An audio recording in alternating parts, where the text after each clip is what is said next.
Constitution club में हो रही इस बेहद जरूरी बहस में, डिबेट में आप सभी का बहुत बहुत स्वागत है। मेरा नाम सौरभ द्विवेदी है। मैं इंडिया टुडे हिंदी मैगजीन का और ललन टॉप का संपादक हूं और आज की इस बहस का मॉडरेटर भी। इससे पहले कि यह बहस, जिसका शीर्षक, जिसका टॉपिक है डज गॉड एग्जिस्ट, ये शुरू हो दो विद्वानों के बीच जिनके नाम हैं श्री जावेद अख्तर और श्री मुफ्ती शमाइल नदवी जी, मैं कुछ बुनियादी चीजें आप लोगों को बता दूं ताकि ये बहस व्यवस्थित ढंग से चले, वैसे नहीं जैसी बहसों को देखने के हम इन दिनों आदी हो गए हैं। पढ़ी लिखी अकादमिक बहस। इस बहस का प्रारूप कैसा होगा, इसका स्ट्रक्चर कैसा होगा, पहले मैं आपको यह बता देता हूं। सबसे पहले नौजवान विद्वान मुफ्ती शमाइल नदवी जी 10 मिनट अपनी दलीलें आप लोगों के सामने रखेंगे। उसके बाद जावेद अख्तर साहब 10 मिनट अपनी बात रखेंगे। उसके बाद जिसको हम अंग्रेजी में रिबटल कहते हैं, एक जवाबी दौर रहेगा कि आपने जो कहा मैं उससे मुतमईन हूं कि नहीं हूं और हमने जो कहा। इसके बाद बहस का राउंड 2 शुरू होगा। दोनों विद्वानों को फिर से 7-7 मिनट का वक्त मिलेगा और इसके बाद रिबटल राउंड 2 होगा 5-5 मिनट का। इसके बाद एक दूसरे से सवाल जवाब होंगे। इसके लिए हमने लगभग 16 मिनट का वक्त तय किया है। अब ये सवालों की प्रकृति पर निर्भर करता है कि कितने सवाल होंगे, इसीलिए हमने वक्त की पाबंदी रखी है। और इसके बाद आखिरी में 5-5 मिनट का वक्त दोनों विद्वानों को एक बार फिर से दिया जाएगा अपने क्लोजिंग आर्ग्यूमेंट के लिए।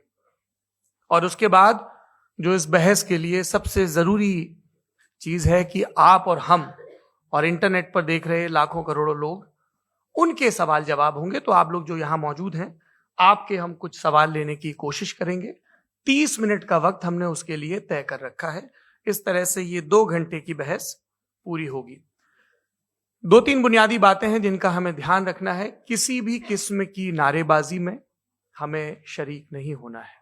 ये हल्ला गुल्ला नहीं है, क्योंकि पूरी दुनिया देख रही है, तो एक नजीर कायम करनी है, एक उदाहरण लोगों के सामने रखना है कि पढ़े लिखे लोग इत्तेफाकी और ना इत्तेफाकी रखते हुए भी, एक दूसरे से सहमति और असहमति रखते हुए भी बात कह सकते हैं। यहां पर मेरे जेएनयू के प्रोफेसर बैठे हैं, पुरुषोत्तम अग्रवाल जी, जिन्होंने हमें क्लास में सिखाया है कि सहमति का साहस और असहमति का विवेक, और इसका ठीक उलट भी, ये बड़ा जरूरी है। दूसरी बात, ये किसी एक धर्म के बारे में बहस नहीं है, ये बात सबको स्पष्ट होनी चाहिए। किसी धर्म को महान बताने या किसी धर्म को कमतर बताने की ये बहस नहीं है। तो यदि कोई इस उम्मीद से देख रहा है या यहां आया है, तो मैं आपको आश्वस्त करना चाहता हूं कि आपको नाउम्मीदी हाथ लगेगी। इस बहस में बहुत ज्यादा धार्मिक प्रतीकों के इस्तेमाल को लेकर भी ये दोनों लोग जो अभी आपको गंभीर दिख रहे हैं, भले लोग हैं, कल शाम को चाय पर मिले थे, बहुत हंसी मजाक भी इनके बीच हुआ था और गलबैयां डालते हुए एक तस्वीर भी हुई थी। ये इस बात का प्रमाण है कि इंटरनेट पर जो हल्ला मचा हुआ है उसके मुकाबले ये दोनों लोग बहुत ही अच्छे शांत ढंग से बहस के लिए राजी हो गए हैं। ट्विटर की बातें ट्विटर तक सीमित, एलन मस्क आजकल उसको एक्स कहते हैं। और अब इस बहस की शुरुआत मैं इन विद्वानों का, हालांकि इनको परिचय की जरूरत नहीं, पर हो सकता है, हमें पत्रकारिता में सिखाया जाता है कि नेवर अज्यूम, विज्ञान भी यही कहता है। मुफ्ती शमाइल नदवी साहब इस्लामिक विद्वान, शिक्षाविद हैं, कोलकाता के वाहियान फाउंडेशन के संस्थापक हैं, लखनऊ की प्रतिष्ठित दारुल उलूम नदवतुल उलमा से ग्रेजुएशन किया है, सोशल मीडिया और सार्वजनिक मंचों पर अध्यापन और बौद्धिक कामों में सक्रिय हैं और इस समय इंटरनेशनल इस्लामिक यूनिवर्सिटी मलेशिया से पीएचडी कर रहे हैं। अच्छी बात यह है कि पढ़ाई के साथ साथ ट्रैवल ब्लॉग भी बनाते हैं। पेट्रोनास टावर के सामने का ब्लॉग हमने देखा। हमारे साथ जावेद अख्तर साहब हैं। जावेद अख्तर साहब कवि हैं, शायर हैं, गद्य भी लिखते हैं, फिल्मों के लिए संवाद लिखे हैं, गीत लिखे हैं।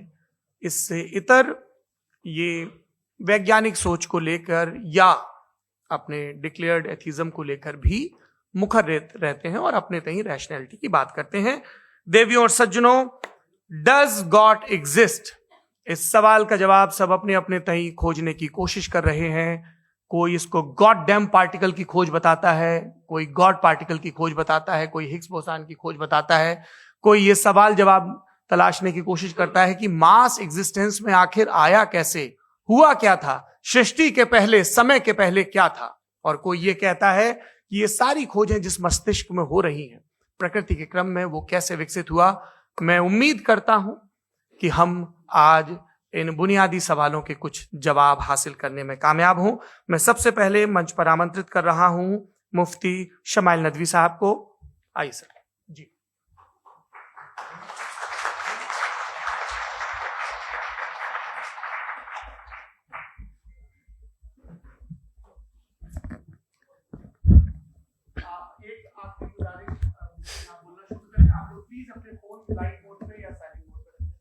एक बार चेक कर ले, कई बार बेध्यानी हो जाती है।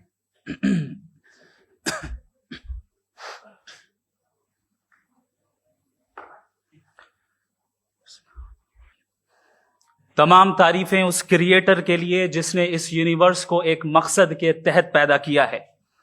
रिस्पेक्टेड जनाब जावेद अख्तर साहब, मिस्टर सौरभ द्विवेदी और respected audience, thank you all for being here today. आज की डिबेट में चूंकि हम बात करने वाले हैं डज गॉड एग्जिस्ट के टॉपिक पर, तो ये एक ऐसा टॉपिक है जिसके मुताल्लिक कोई भी डिसीजन लेने के लिए अलग अलग स्टैंडर्ड्स हो सकते हैं। लिहाजा डिबेट के शुरू में यह जरूरी है कि हम ये जान लें कि आज के इस टॉपिक में कौन सा स्टैंडर्ड सही होगा और कौन सा गलत होगा। सबसे पहला स्टैंडर्ड जिसे मैं समझता हूं कि हमारे रिस्पेक्टेड जनाब जावेद अख्तर साहब बड़ी तेजी के साथ उसकी तरफ लपकेंगे, वो है साइंस। जबकि साइंस दर हकीकत खुदा के एग्जिस्टेंस को डायरेक्टली साबित करने या उसके एग्जिस्टेंस को डिनाई करने के लिए स्टैंडर्ड नहीं बन सकती। और उसकी वजह क्या है, ये मैं नहीं कह रहा, ये वो लोग कह रहे हैं जो साइंस के एक्सपर्ट्स हैं।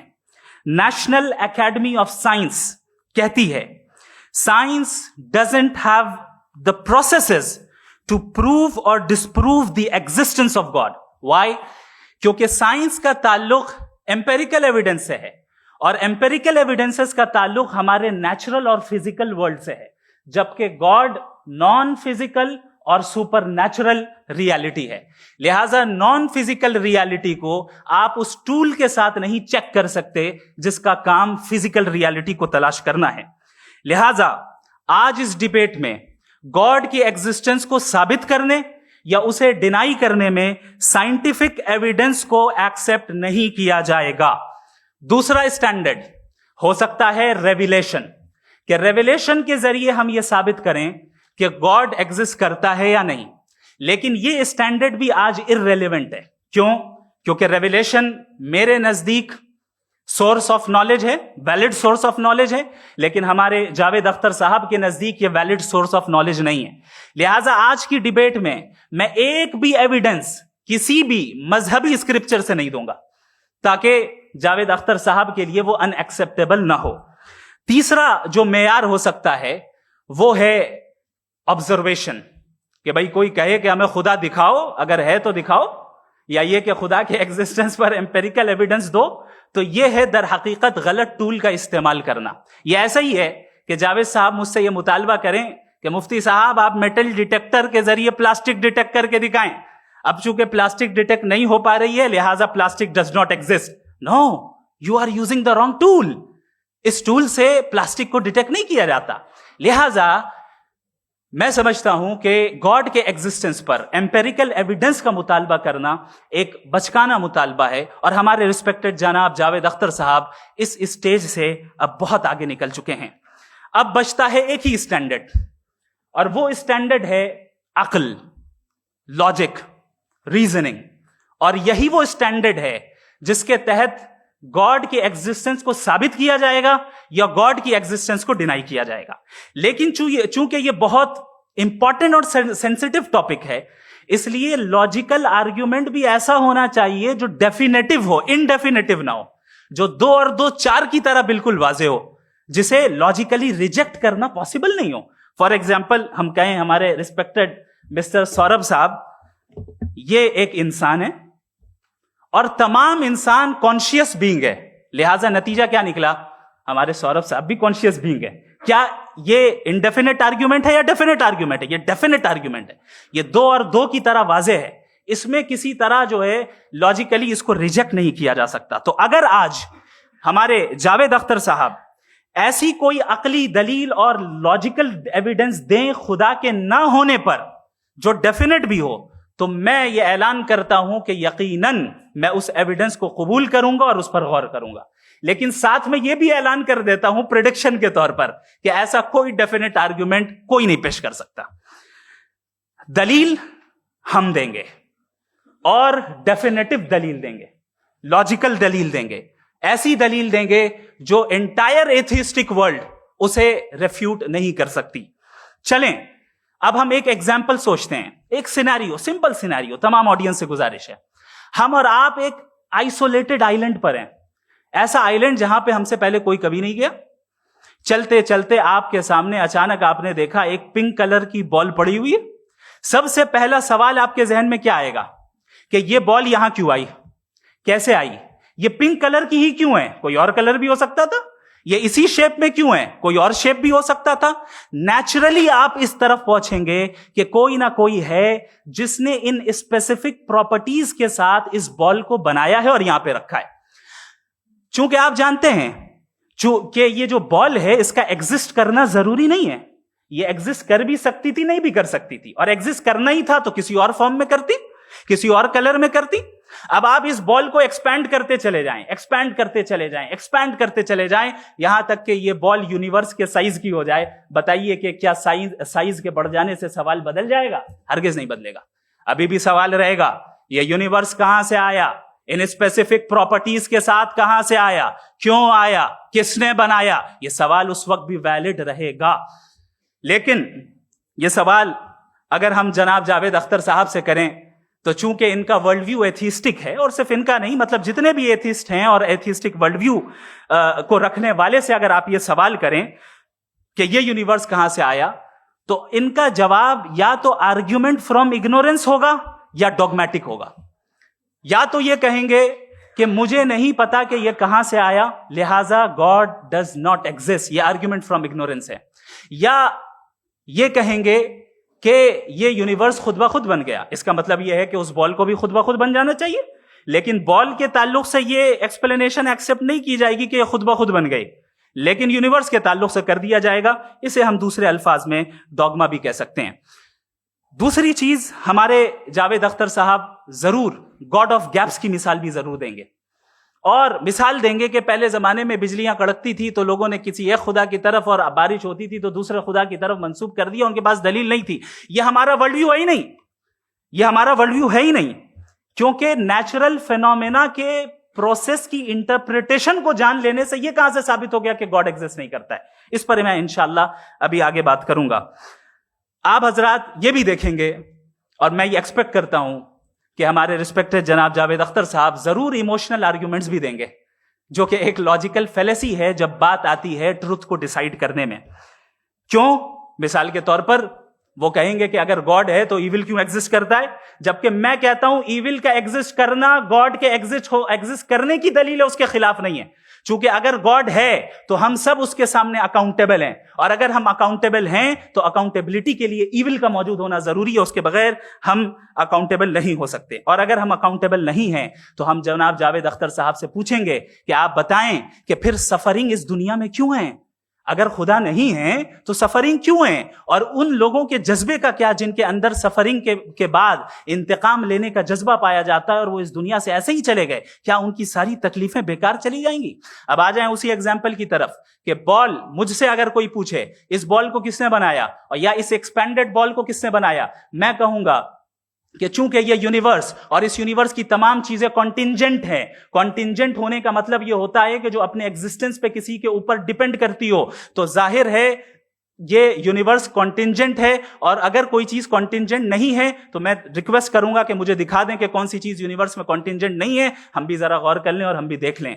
और जब कॉन्टिंजेंट चीजें मौजूद हैं तो फिलोसोफर्स की इस्तिलाह के मुताबिक हम उस टर्मिनोलॉजी के मुताबिक हम उस जगह तक पहुंचते हैं और उस हस्ती तक पहुंचते हैं जिसे नेसेसरी बीइंग कहा जाता है, कि ये वो नेसेसरी बीइंग है जिसका मौजूद ना होना नामुमकिन हो। क्योंकि अगर ये मौजूद ना हो तो सारी चीजें एग्जिस्टेंस में आएंगी ही नहीं, और ये सारी कॉन्टिंजेंट चीजें उसी के ऊपर डिपेंड करती हैं। अब अगर आप ये सवाल करते हैं कि फिर उस हस्ती को किसने बनाया, फिर उसका कॉज क्या है, फिर उसका कॉज क्या है, फिर उसका कॉज क्या है, और एंडलेसली चले जाएं, इसे हम कहते हैं इन्फिनिट रिग्रेस ऑफ कॉजेस, जो कि लॉजिकल फैलेसी है।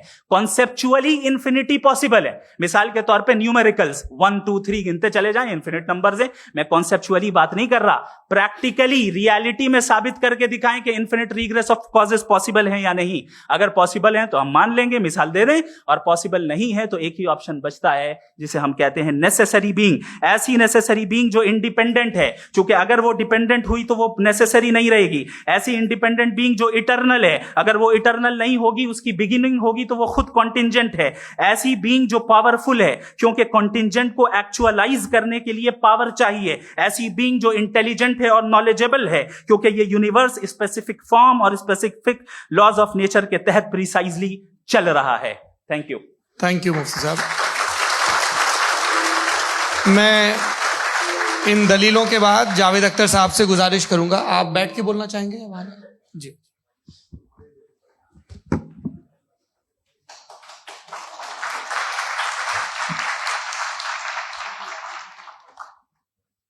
पहले तो मैं मुफ्ती साहब को एक अच्छी खबर देना चाहूँगा कि मेरी नॉलेज साइंस के बारे में बड़ी मामूली है, तो आप फिक्र ना करें उसकी, लेकिन कुछ कॉमन सेंस है मुझ में। देखिए, ये खुदा का तस्वुर कोई नया तस्वुर नहीं है, ये सदियों से रहा है। ये कुछ रिलीजन 3000 साल पुराने होंगे, 4000 साल पुराने होंगे, लेकिन इंसान कोई 10,000 12,000 साल से एग्जिस्ट करता है होमोसेपियन की शक्ल में, और हमेशा कुछ ना कुछ मजहब रहे। ये मजहब जाहिलों के नहीं थे, ये मजहब एक ऐसी ग्रीक सोसाइटी के थे जहाँ बड़े बड़े फिलोसफर पैदा हुए। ये मजहब इजिप्शियंस के थे जिन्होंने पिरामिड्स बनाए थे। ये रोमन्स के थे कि जिनका आर्किटेक्चर और सेनेट यानी पहली बुनियाद डेमोक्रेसी की, लिमिटेड थी मगर डेमोक्रेसी थी, ये उन लोगों ने किए थे। तो इनका जो जुपिटर था, रा था, ज़्यूस था, उन्हें उस पर इतना ही एतमाद था जितना आज किसी मजहबी आदमी को अपने खुदा पे होगा। क्रिश्चियनिटी आने से पहले यूरोप में एक मजहब था, जर्मेनिक रिलीजन। उसका एक खुदा था, उसकी एक बीवी थी, उसके 2 बेटे थे, एक बेटी थी। फिर जर्मनी में जब यूरोप में क्रिश्चियनिटी आई तो वो खुदा, उसकी बीवी और पूरे खानदान चला गया। तो हमने, अगर हम हिस्ट्री देखें तो खुदा जो है वो ज़्यादातर फ़नी है, वो हमेशा रहे नहीं। और वो जो लोग इन्हें मानते थे उनको आप कहें वो तो जाहिल थे, उन्हें तो कुछ पता ही नहीं था, ऐसा नहीं है। वो अपने वक्त में बड़े काबिल लोग थे और अपने वक्त में उन्होंने बड़े बड़े काम किए हैं, फिलोसफर्स थे, साइंटिस्ट थे, लेकिन उनका मजहब कहाँ गया, उनके खुदा कहाँ गए? आज जो खुदा हैं दुनिया में लोग उन्हें मानते हैं।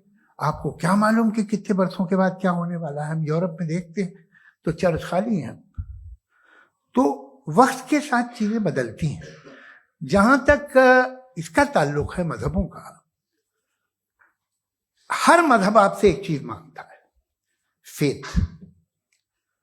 ये फेथ क्या चीज होती है? What is the difference between faith and belief?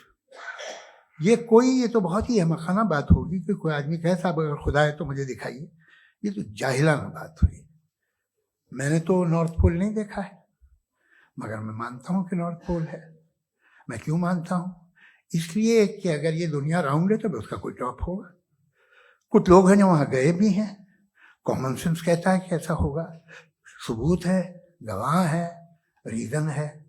तो ये मेरा फेथ नहीं है। तो फेथ में और बिलीफ में डिफरेंस क्या है? जो मजहब मांगता है आपसे, हर मजहब फेथ मांगता है।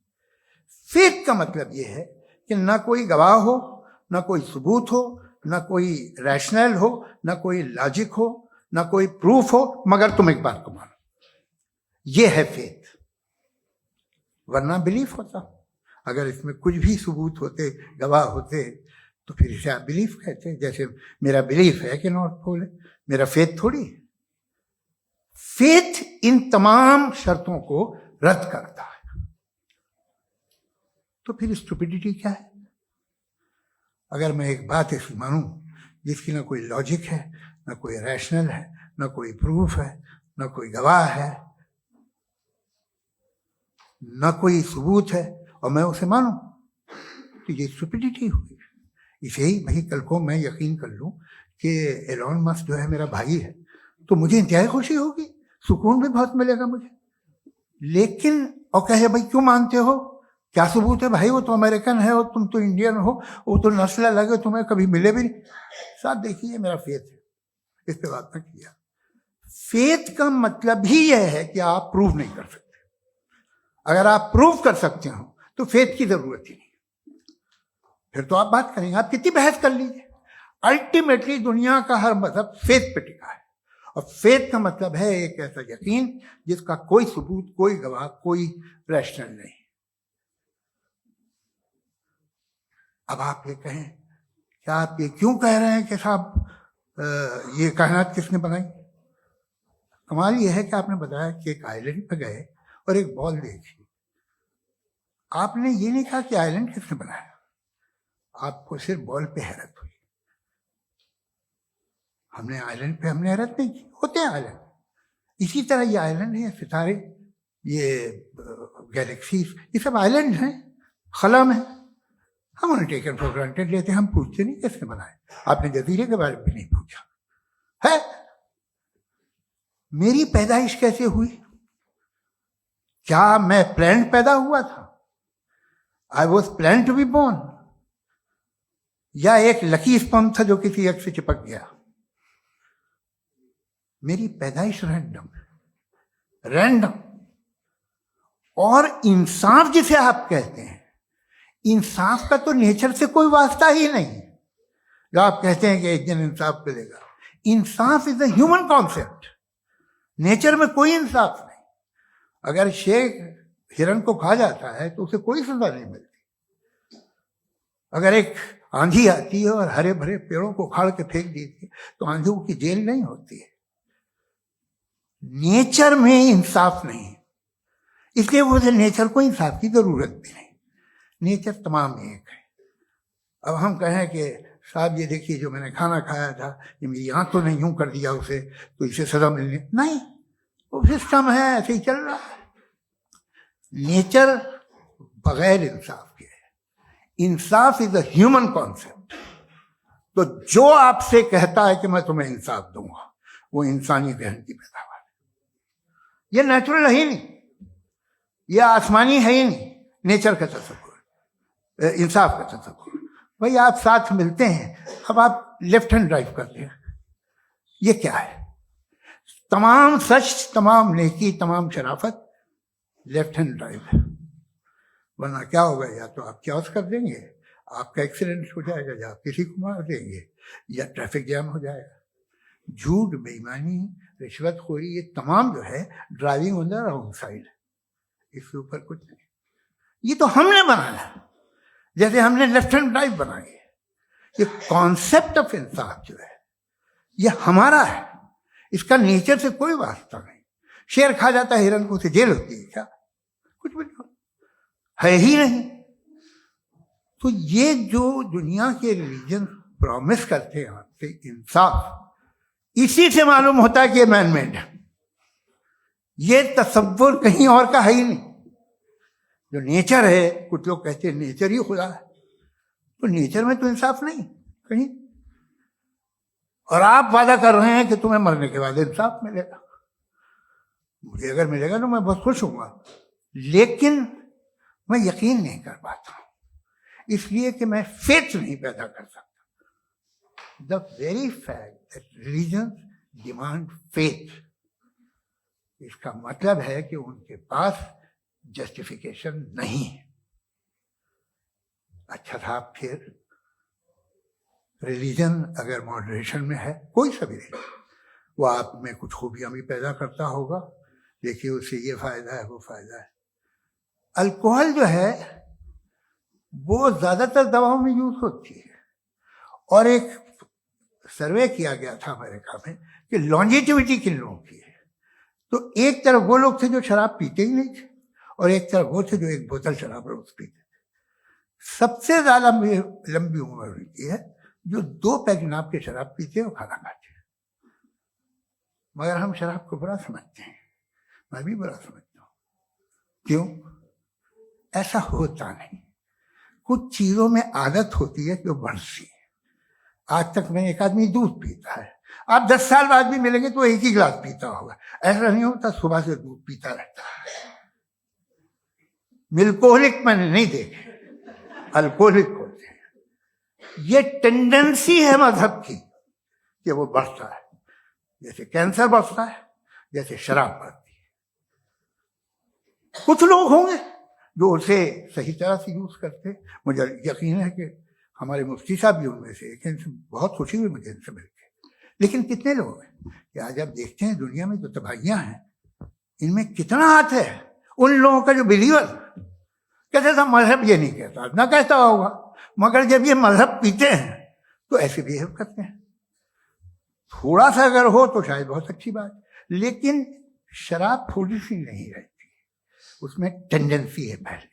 थोड़ा सा अगर 2-3 कैंसर के सेल हो ना बॉडी में तो आदमी स्लिम रहेगा, लेकिन वो 2-3 सेल नहीं रहते, वो मल्टीप्लाई होते हैं।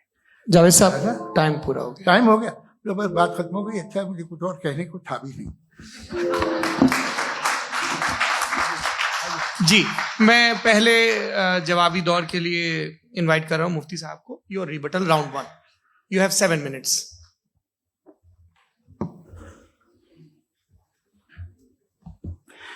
Thank you very much Javed साहब। आपकी बात को सुनकर बड़े महजूज हुए हम लोग। महजूज, do you understand? We enjoyed. Okay, अब थोड़ा सा लॉजिकली उसको हम लोग देखते हैं। दरअसल हम लोगों ने कल गुजारिश की थी मुफ्ती साहब से भी, जावेद साहब से भी, कि हिंदुस्तानी जबान आम फहम सबको समझ में आ जाए, और जहां कहीं आप मुश्किल शब्द इस्तेमाल करें वहां बताते भी चलें। Thank you. तो सबसे पहले हमारे रिस्पेक्टेड जावेद साहब ने हवाला दिया कि खुदा फानी है। कितने मजहब आगे चले गए, किसी ने जुपिटर को खुदा माना, किसी ने किसी को माना। मैं कहता हूं जिसने कॉन्टिंजेंट चीज को खुदा माना, गलत माना, वो खुदा ही नहीं, वो खुदा ही नहीं है।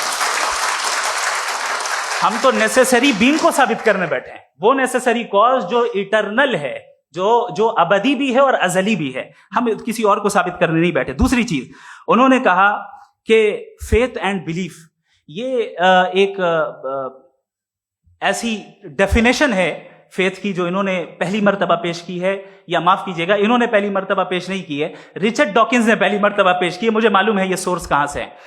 एपिस्टेमोलॉजिकली फेथ और बिलीफ का फर्क आप इस तरह नहीं कर सकते सर। फेथ सही भी होता है, गलत भी होता है। बिलीफ सही भी होता है, गलत भी होता है। जो लॉजिक, रीजन और एविडेंस से बैक्ड होगा वो फेथ सही होगा। और आप जिस फेथ की बात कर रहे हैं कि इलॉजिकल है और उसके पीछे नहीं है, तो we are on the same page. हम नहीं मानते उस फेथ को। जो फेथ ऐसा हो जिसके पीछे कोई लॉजिक ना हो, एविडेंस ना हो, हम नहीं मानते। हम तो उस फेथ के कायल हैं जिसके पीछे लॉजिक हो और एविडेंस हो। तो बिलीफ सही भी होता है, गलत भी होता है, फेथ भी सही होता है और गलत भी होता है। तो आज फेथ और बिलीफ के डिफरेंस पे बात नहीं हो रही है। आज आप चाहे फेथ एक्सेप्ट कर लें या बिलीफ एक्सेप्ट कर लें, आज ये बात होगी कि ट्रूथ क्या है। चाहे ट्रू बिलीफ सही है या ट्रू फेथ सही है, और फॉल्स फेथ क्या है और फॉल्स बिलीफ क्या है, बात इस पे हो रही। दूसरी चीज इन्होंने पूछा, स्टुपिडिटी फिर क्या है? अगर फेथ रिलीजन स्टुपिडिटी नहीं है तो और क्या है? चूंकि फेथ का मुतालबा करते हैं तो स्टुपिडिटी क्या है? मैं कहता हूं स्टुपिडिटी एथिज्म है। उसकी वजह यह है कि आप एक सड़क पे जा रहे हो और आप किसी गार्डन में जाएं और देखें वहां लिखा है फूलों के साथ, I love Javed Akhtar, and I really do, I love you sir. So जब आप वहां पर पहुंचे तो वहां पहुंचकर अब ये बताएं, क्या आप ये कहेंगे wow what a natural selection? ये क्या नेचुरल सिलेक्शन है? नहीं, ये प्रिसाइजली डिजाइंड है, इसके पीछे डिजाइनर है। लिहाजा अगर कोई एक ऐसी कॉमन सेंस की बात को कबूल नहीं कर रहा है कि यूनिवर्स जो इतने प्रिसाइजली काम कर रहा है, हम कह दें कि खुद ब खुद बन गई, मैं समझता हूं इससे बड़ी स्टुपिडिटी और कुछ नहीं है। ये इरैशनल चीज है। फिर हमारे सर ने कहा कि आपने बॉल पे फोकस किया, आइलैंड पे फोकस नहीं किया। अरे आइलैंड को किसने बनाया यही समझाने के लिए तो बॉल की मिसाल दे रहा हूं।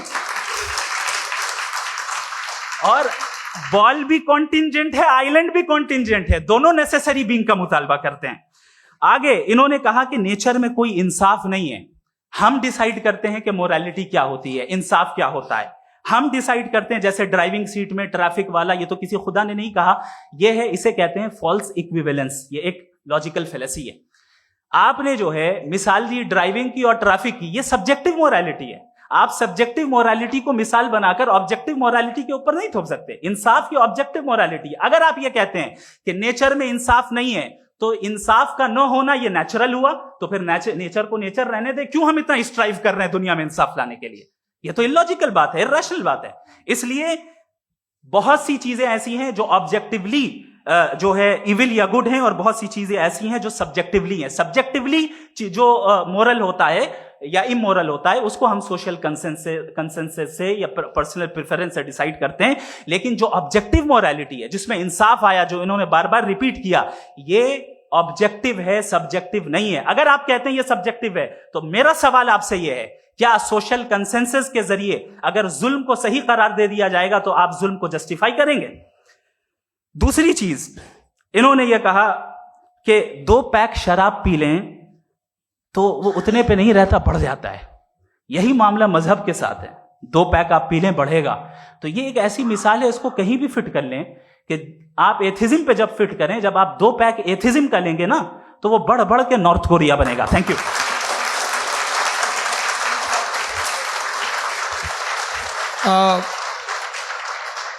फर्स्ट राउंड के रिबटल के लिए मैं जावेद साहब को इनवाइट कर रहा हूं। आपके पास 7 मिनट का वक्त है, रीसेट कर दीजिएगा प्लीज।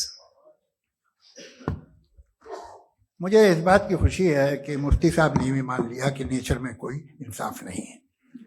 तो कोई भी चीज़ जो इंसान ने नहीं बनाई है उसमें इंसाफ नहीं होता है। एक बात मैं आपसे अर्ज करूं, जरा पता लगा लीजिएगा, ये जो आप बाग में जाते हैं बेहद खूबसूरत फूल देखते हैं ना, इनमें से कोई नेचुरल नहीं है।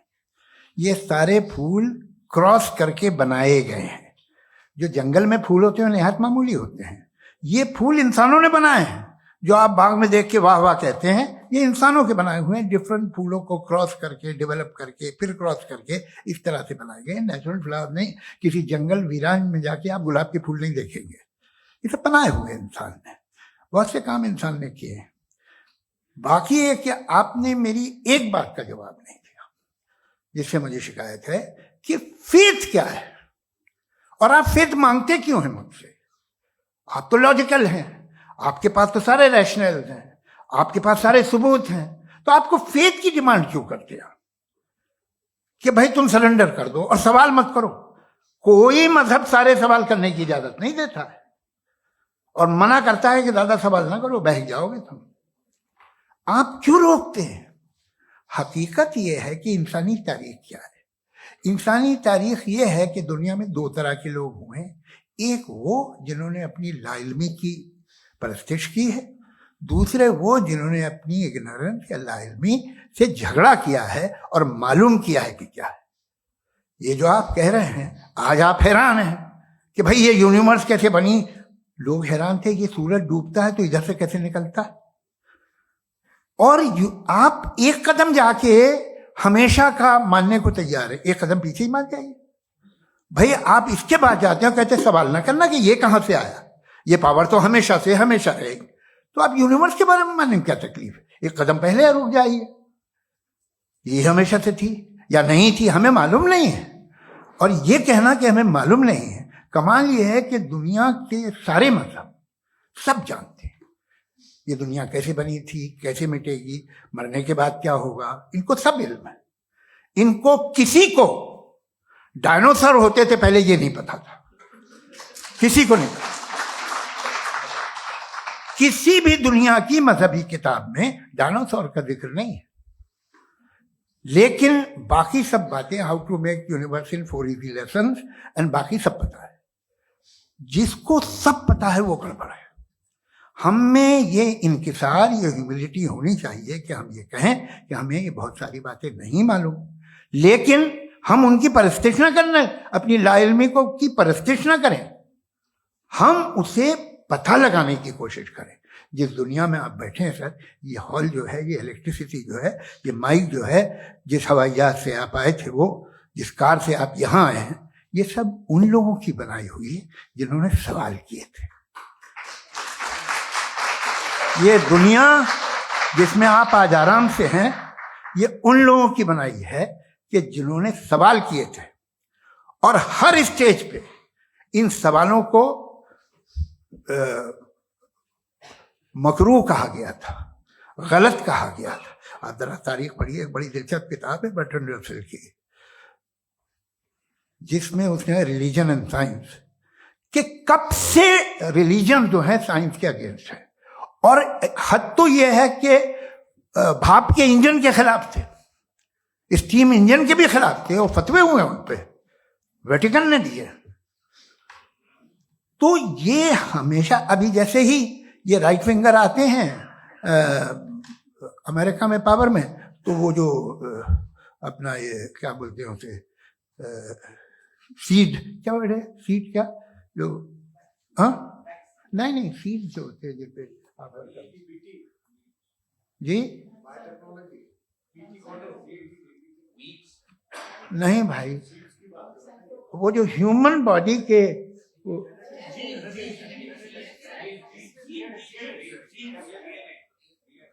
उस पर रिसर्च बंद हो जाती है, रिपब्लिकन नहीं करने देते। अरे भाई इतना डर क्या है तुम्हें? एक जमाने में बहुत नाराज थे ये सारे मजहबी लोग कि ये इंसान तो इंसान बनाने की कोशिश कर रहा है। आपको क्या तकलीफ भाई, बना ले तो बना लेने दो, ये खौफ क्या है? और ये सब आज जो आप कह रहे हैं नामुमकिन है, ये कैसे हुआ? मुझे एक किस्सा याद आता है। जब मैं 6ठी क्लास में था तो मैं मैथमेटिक्स में बहुत वीक था, तो एक टीचर रख दिया गया, उसने 1 2 3 4 5 6 7 को सिखा दिया मुझे। वो दिन मैं भूल नहीं सकता हूँ मुफ्ती साहब, जिस दिन उसने ये बताया कि 1/2 क्या होता है और 3/4 क्या होता है, मुझे ऐसा लगा कि मेरा सर बीच से फट जाएगा। ये आदमी कह रहा है कि जो दीवार के अंदर जाओ वॉक करते हुए। आज हंसता हूं मैं इस बात पे। तो आज जो बातें आपके जहन से बिल्कुल परे हैं और आप हैरान होते उन्हें देख के, एक वक्त आएगा कि मामूली लगेंगे। और हुआ है, आपकी इंसानी तारीख ही है। इतनी जल्दी सारे फैसले आप मत कर लीजिए, थोड़ा ये ह्यूमिलिटी रखिए कि भाई ये हमें नहीं मालूम। ये कहने में क्या आ रहा है? ये यूनिवर्स कहाँ तक फैली, ये कब से है और कब तक रहेगी, हमें नहीं मालूम। आपने फैसला कर लिया कब बनी। ये आपके हिसाब से कोई 14 बिलियन ईयर बनी जो समझा जाता है। उससे पहले हजारों करोड़ों अरबों साल तक खुदा बैठा क्या कर रहा था? खामोश बैठा था, ऐसी जमाइयां ले रहा था। फिर उसे आइडिया है, यार एक काम करते, वक्त अच्छा गुजर जाएगा, यूनिवर्स पर सोचिए। वो तो हमेशा से है ना, मगर यूनिवर्स हमेशा से नहीं है, ये तो बनाई गई है। और उससे पहले क्या था, इनका क्या काम था? कैसी बात है, ये बड़ा आसान है। जो बात हमें आज धीरे धीरे पता चली है, बरसों 2000 और 2500 साल पहले आपको किसी ने बता दिया कि क्या था, आप मान गए, और तब से वही मान रहे हैं जो 2500 साल पहले कहा गया था। सब कुछ बदल गया है, सॉल्व हो रही है चीजें। अभी साइंस बिल्कुल दावा नहीं करती, या कोई फिलोसफर ये दावा नहीं करता कि हमें सब मालूम, बल्कि वो कहता है कि हमें जितना मालूम होता है उससे ये मालूम होता है कि हमें कितना कम मालूम। तो हम अपनी जहालत से लड़े, उसकी परस्तिश ना करें। जी, time. Thank you so much. मैं तर्कों की श्रृंखला में राउंड 2 के लिए मुफ्ती साहब को आमंत्रित कर रहा हूं। आपके पास एक बार फिर से 7 मिनट का वक्त है। शुक्रिया। जनाब जावेद अख्तर साहब कई मर्तबा दोहरा रहे हैं कि फेथ का मतलब बताइए, फेथ का मतलब बताइए। मैंने बता दिया, फेथ सही भी होता है, गलत भी होता है। और आज हम फेथ पे बात नहीं कर रहे, हम ट्रुथ और डज गॉड एग्जिस्ट पे बात कर रहे हैं। क्या डज गॉड एग्जिस्ट, ये ट्रुथ यानी गॉड है या नहीं है, इसमें से दोनों ट्रुथ क्या है। अब आप उसे फेथ कह लें, बिलीफ कह लें, नॉट माई बिजनेस। उसके बाद आपने कहा कि भाई सवाल करने से मजहब रोकता है। मैं कहता हूं जो रोकता है वो रोकता होगा, मैं नहीं रोकता, बल्कि सवाल करें। सवाल करना चाहिए, सवाल कर करके तो हम आगे बढ़ते हैं, तरक्की करते हैं, और इसीलिए मैं आज यहां पे आया हूं। लेकिन सवाल सिर्फ खुदा से नहीं होगा, आपसे भी होगा, सवाल एथिज्म से भी होगा, सवाल सिर्फ मजहब से नहीं होगा, सबसे होगा। और आज मैं सवाल करूंगा और उम्मीद है कि आप जवाब देंगे। अभी तक आपने वैसे कॉन्टिंजेंसी आर्गुमेंट का कोई जवाब नहीं दिया। चलें, आपने कहा यूनिवर्स के बारे में इटर्नल क्यों नहीं बोल देते। ये चूंकि लॉजिकली पॉसिबल ही नहीं है कि यूनिवर्स इटर्नल हो। यूनिवर्स एक कॉन्टिंजेंट चीज है जो टाइम एंड स्पेस के पाबंद है, टाइम एंड स्पेस से बाउंड है। जो टाइम एंड स्पेस से बाउंड होगा वो कॉन्टिंजेंट होगा, जो कॉन्टिंजेंट होगा वो उसकी बिगिनिंग हुई होगी, जिसकी बिगिनिंग हुई होगी वो इटर्नल नहीं हो सकता। ये तो कॉमन सी बात है।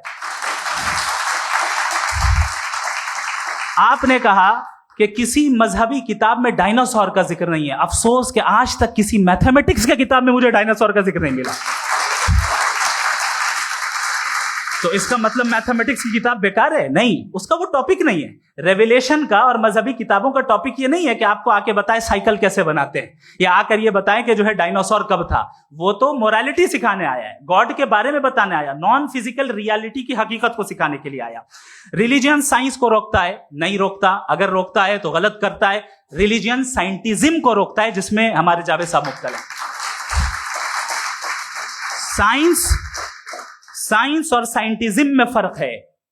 साइंटिज्म यह है कि आप समझें कि साइंस और साइंटिफिक मेथोडोलॉजी ये नॉलेज को हासिल करने का वाहिद सोर्स ऑफ नॉलेज है। यह है साइंटिज्म। हम इसे रिजेक्ट करते हैं। हम साइंस को तो तरक्की करते हैं। भाई आप हमारी पूरी तारीख कर लें, पढ़ लें तो आपको पता चल जाएगा। बहरहाल ये अलग टॉपिक है। उसके बाद इन्होंने एक लफ्ज कहा, वेटिकन ने फतवा दिया। वेटिकन का फतवे से कोई ताल्लुक नहीं है, दोनों कॉन्ट्राडिक्टरी अल्फाज हैं। उसके बाद उन्होंने कहा कि भाई हमें नहीं मालूम। अगर नहीं मालूम तो क्लियरली कह देना कि नहीं मालूम है, इसमें क्या हर्ज है। तो वही तो मैं कह रहा हूं ना कि आप कह दें कि नहीं मालूम, लेकिन क्लेम क्यों कर रहे हैं कि गॉड एग्जिस्ट नहीं कर रहा है।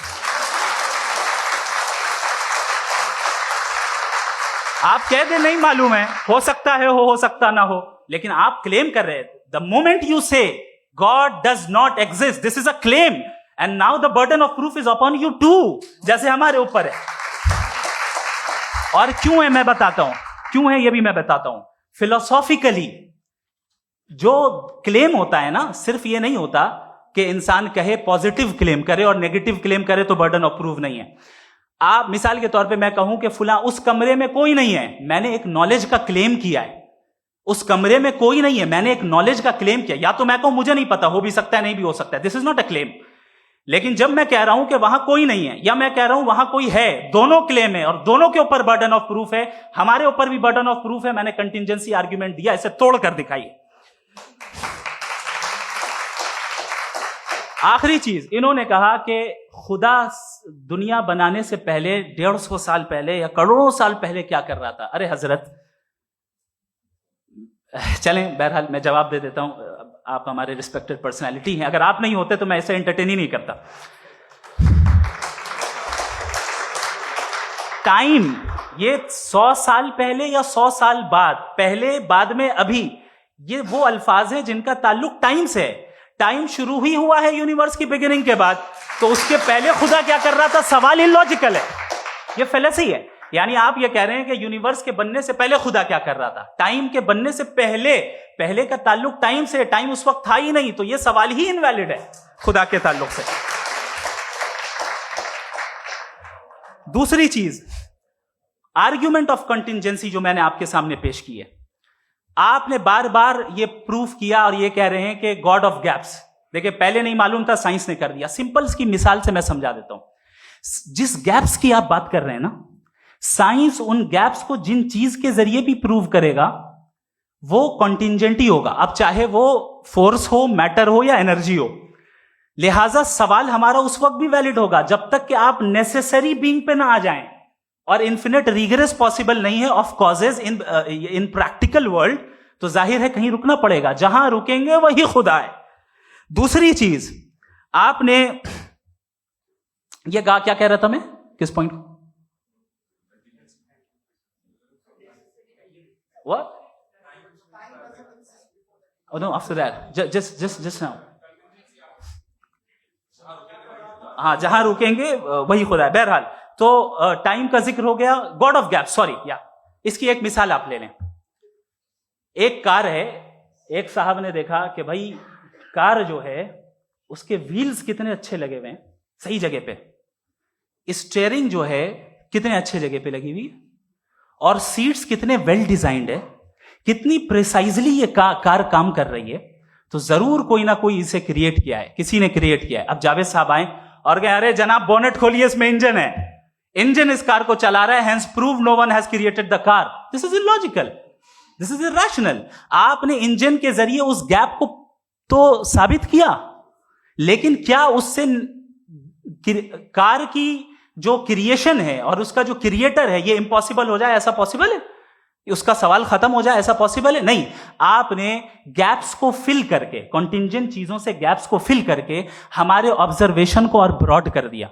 अब हमें और पता चल गया कि ये जो कार है इसका सिस्टम कितना ज्यादा कॉम्प्लेक्स है। पहले कम समझते थे, अब कॉम्प्लेक्सिटी और ज्यादा वाजे हो गई। अब हमें समझ में आ रहा है कि हमारी सर्टेनिटी और बढ़ गई कि जरूर इस कार को किसी ना किसी ने बनाया। यही मामला यूनिवर्स का है। साइंस हमेशा फिजिकल वर्ल्ड की चीजों को ही फिल करती जाएगी और फिजिकल चीजों से ही करती जाएगी, क्योंकि एम्पेरिकल एविडेंस का ताल्लुक फिजिकल वर्ल्ड से है। आप साइंस के जरिए मेटाफिजिकल रियलिटी को कभी साबित नहीं कर सकते। ये रॉन्ग टूल का इस्तेमाल करना है। ये वही काम है कि आप मेटल डिटेक्टर से प्लास्टिक डिटेक्टर करने चलें, जो कि जाहिर है सही नहीं है। Thank you.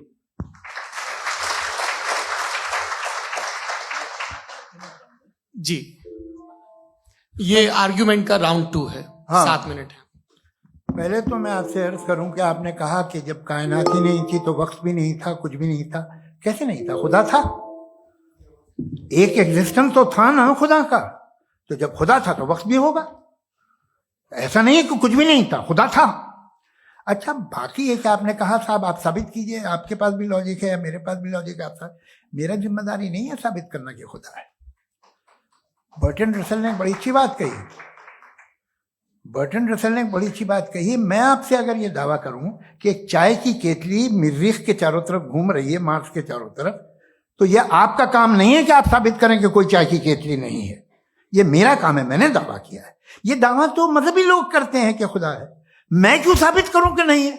जब तक आप मुझे कन्विंस नहीं कर देंगे मैं नहीं मानूंगा। आपकी जिम्मेदारी है, मेरी जिम्मेदारी नहीं है। दोयम ये कि ये जो आप कह रहे हैं, जो गैप्स हैं, ये गैप जब जब किसी मजहब को चैलेंज करते हैं, जब ऐसा कोई बात आती है तो हंगामा हो जाता है कि जब वो चैलेंज करें किसी फेथ को। ये तमाम साइंस जो है इसे मुख्तलिफ जगहों पे मुख्तलिफ वक्तों में मजहब ने रोकने की कोशिश की है। ये किताब है religion and science, Burton Russell की, पढ़िएगा, अच्छी लगेगी आपको। तारीख ही है साइंस, मजहब की साइंस से उसका यही रिश्ता है। अच्छा, अब ये हम सोचें कि बहरहाल ये वजूद जो है मजहब और ये बिलीव इन गॉड इंसान को बेहतर बना देता है। तो एक काम कीजिए, हिंदुस्तान वर्ल्ड का नक्शा लीजिए और मार्क कीजिए कि रिलीजन कहाँ कहाँ ज़्यादा है, कहाँ कहाँ, चाहे वो लैटिन अमेरिका हो या मिडल ईस्ट हो या फार ईस्ट हो या हिंदुस्तान के वो इलाके जहाँ मजहबियत ज़्यादा है। रख दीजिए नक्शा अलग। अब दूसरा नक्शा कि कहाँ कहाँ नाइंसाफी, रिप्रेशन, औरतों के हुकूक की पामाली, जुल्म, डिक्टेटरशिप कहाँ है, नक्शा एक ही होगा। तो आप मुझे बताएं कि जो इसका तरकीब इस्तेमाल क्या है? खुदा का तरकीब इस्तेमाल तो बताइए। आप छोटी सी दवा सड़क पे बेचते हैं, उसकी भी तरकीब इस्तेमाल बताते हैं। इसके इस्तेमाल से तो फायदा नहीं हुआ किसी को। जो सारे के सारे खराब मुल्क हैं, खराब समाज है, वो सारे जुल्म खुदा के नाम पे करते हैं। वो गलत करते हैं, सही करते हैं, मुझे क्या लेना देना उससे। इस्तेमाल से मालूम होता ना। एक विस्की की बोतल कभी शायद देखी हो आपने, लाल रंग की होती है, उस पर रोशनी वोशनी पड़ी, इंतहाई खूबसूरत लगती है, क्या बिगाड़ रही है किसी का? उसका इस्तेमाल गलत है, इसलिए आप उसे नापसंद करते हैं। इसका इस्तेमाल गलत है, इस तसव्वुर का इस्तेमाल ही गलत है और हमेशा से गलत हुआ है। आप देख लीजिए, इंसानी तारीख देख लीजिए, आज देख लीजिए, हिंदुस्तान देखिए, दुनिया देख लीजिए, क्या हो रहा है। इसे कैसे इस्तेमाल कर रहे हैं? फेथ वाले लोग क्या फेयर हैं, जस्ट हैं, जो अपने खुदाओं पे यकीन रखते हैं, वो किस तरह के लोग? वो लोगों को इंसाफ देते हैं, वो बेहतर इंसान बने। तो इस दवा का फायदा क्या है? चलो बहुत फायदा हो रहा तो मैं इस्तेमाल कर लूंगा, मैं मुझे तो इस दवा का कोई फायदा दिखता ही नहीं। मुझे तो ऐसा लगता, मैं एक और बात बताऊं, अगर कोई आदमी मजहबी है और अच्छा आदमी है तो मैं उसकी बहुत इज्जत करता हूं, इसलिए कि मेरा ख्याल है मजहबी आदमी का अच्छा होना मुझसे अच्छा होने से ज्यादा मुश्किल है। भाई हर चीज की एक लिमिट है, आप इतना भाग सकते हैं, इतना नहीं भाग सकते, इतना वजन उठा सकते, इतना नहीं उठा सकते, इतना दूर देख सकते हैं, इतना दूर नहीं देख सकते। उसी तरह कॉमन सेंस कहता है कि आप में नेकी का भी एक कोटा होगा। अब आप अगर सुबह जाते हैं अपनी इबादत गाह और इबादत करते हैं, तो बाहर निकलते हैं तो आप तो यही महसूस करते हैं कि आपने एक बहुत अच्छा काम किया, आपकी नेकी का एक बहुत बड़ा कोटा खर्च हो गया जिससे किसी का कोई फायदा नहीं। मैं तो नहीं जाता हूं तो मुझे तो किसी को खाना खिलाना पड़ेगा, किसी बेवा की मदद करनी पड़ेगी। मैं अपना कोटा कैसे कंज्यूम करूं? आप अपना कोटा, सारे मजहबी लोग इंतहाई यूजलेस कामों में यूज करते हैं। उसके बाद भी अगर आप में बच्ची है थोड़ी सी शराफत, तो भाई वाह क्या बात।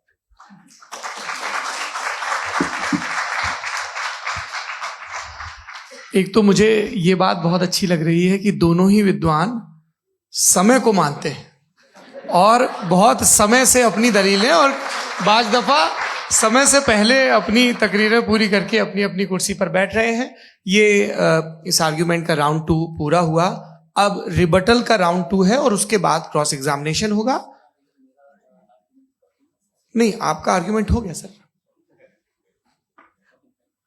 हमारे यहाँ स्कूल के सिलेबस में पंच परमेश्वर कहानी पढ़ाई जाती है, प्रेमचंद जी की लिखी हुई। आप निश्चिंत रहिए, आपके कोई राउंड में मिस नहीं होने दूंगा। रिबटल का राउंड 2 मुफ्ती शमाइल नदवी साहब।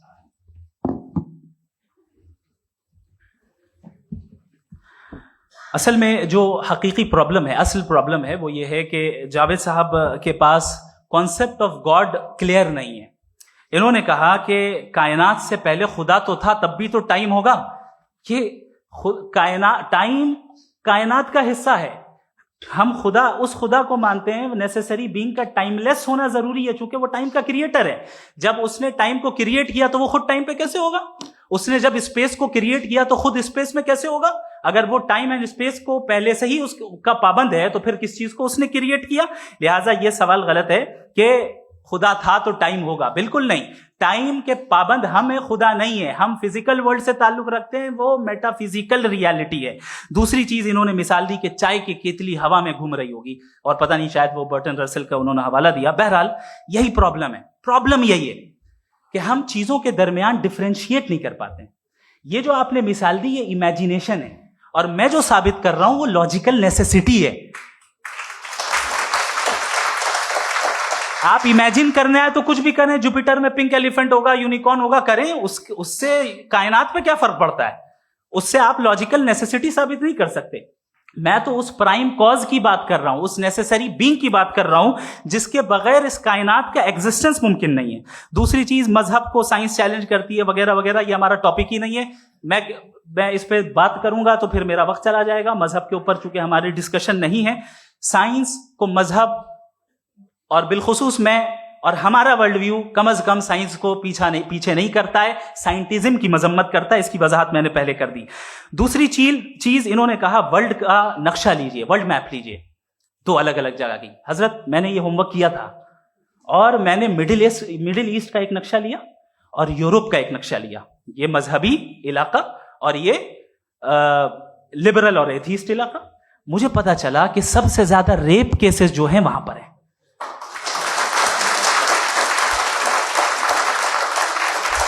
मुझे ये पता चला यूएन की रिपोर्ट के मुताबिक, मैं ये अपने घर से नहीं लेके आ रहा, कि जो वर्किंग वुमेन है यूरोपियन कंट्रीज में, उसमें 81% वुमेन सेक्सुअल हैरेसमेंट का वर्क में शुमार हो रही है। ये मिडिल ईस्ट में नहीं हो रहा है, वो मजहबी लोग हैं इसलिए नहीं हो रहा है। दूसरी चीज, आपने ये कहा कि मजहबी आदमी का अच्छा होना हमारे अच्छे होने से बहुत मुश्किल है, बहुत मुश्किल है। तो इसका मतलब यह है कि गॉड के अलावा आपके पास अच्छे और बुरे का कोई स्टैंडर्ड है। मैं चाहूंगा कि कन्वर्सेशनल स्टाइल वाले डिस्कशन और सेगमेंट पे इसी पे बात कर लेते हैं। Thank you very much.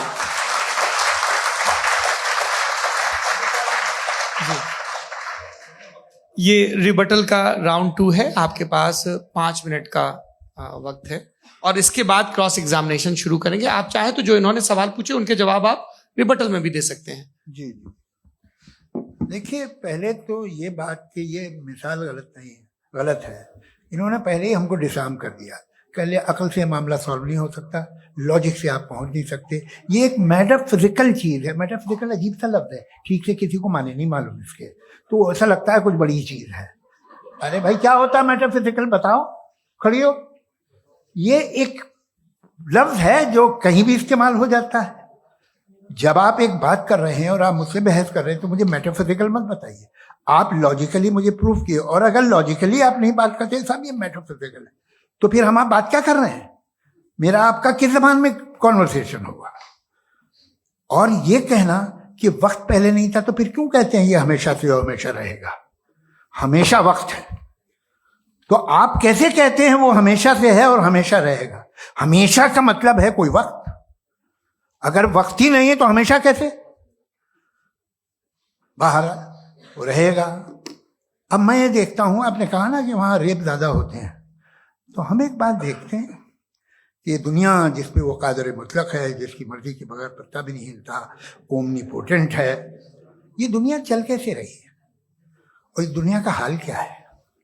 45,000 बच्चे जो 10 साल की उम्र से कम थे वो गाजा में मरे। भूख से काला हांडी में बच्चे मरते हैं और डिप्थेरिया से मरते हैं।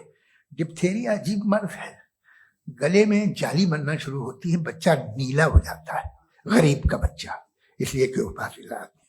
ये कादर मुतलक है जो जाए कर दे, इससे आप दुआएं मांगते हैं हमारी ये काम कर दे वो कर दे, तो इसका मतलब डे टू डे लाइफ में वो इंटरफेयर करता है और ये देख रहा है वो। अगर वो वाकई भी है फॉर डिस्कशन सेक, तो मैं जब दुनिया देखता हूं तो मेरे दिल में उसके लिए कोई इज्जत नहीं पैदा होती। ये क्या कर रहे हो तुम पूरे ऑल पावरफुल हो, ओमनीपोटेंट हो, ओमनी प्रेजेंट हो। तुम तो वहां गाजा में रहे होगे ना, तुम हर जगह हो। तुम देख रहे थे कि बच्चे की कैसे धज्जियां उड़ रही, तुम देख रहे थे और तुम चाहते हो मैं तुम्हारी परस्तिश करूंगा, तुम हो भी। अरे यार, इसके अच्छे तो हमारे चीफ प्राइम मिनिस्टर हैं, कुछ तो ख्याल करते हैं। कमाल है, आप किसकी इबादत कर रहे हैं? अगर वो है भी, ये दुनिया नाइंसाफी से, जुल्म से, जबर से, तशद्दुद से भरी हुई, और आप ये मत कहिएगा कि वो देख रहा है और वो बताएगा एक दिन। अगर वो देख रहा है और इंटरफेयर नहीं करता तो आप दुआ क्यों मांगते? आप कहते हैं मेरा ये काम करा दे, इसके मतलब है वो दखल दे सकता है, वो आपको नौकरी दिलवा सकता है, भले दूसरे आदमी को न मिले, मगर आपका काम कर देगा चूंकि आपने दुआ मांगी है। तो जब वो आपको नौकरी दिला सकता है, लड़की की शादी कर सकता है, बेटे को ग्रीन कार्ड दिलवा सकता है, तो कम से कम ये जो मर रहे हैं बच्चे, इनको रोक दे, कुछ तो कर। मुझे तो दुनिया में, इस दुनिया का कोई मालिक है, इसका ओमनीपोटेंट कोई रूलर है, और ये दुनिया ऐसी चल रही है। मैं तो चाहूंगा कि भाई ना हो, अगर हो तो बड़ी शर्मिंदगी की बात है। शुक्रिया।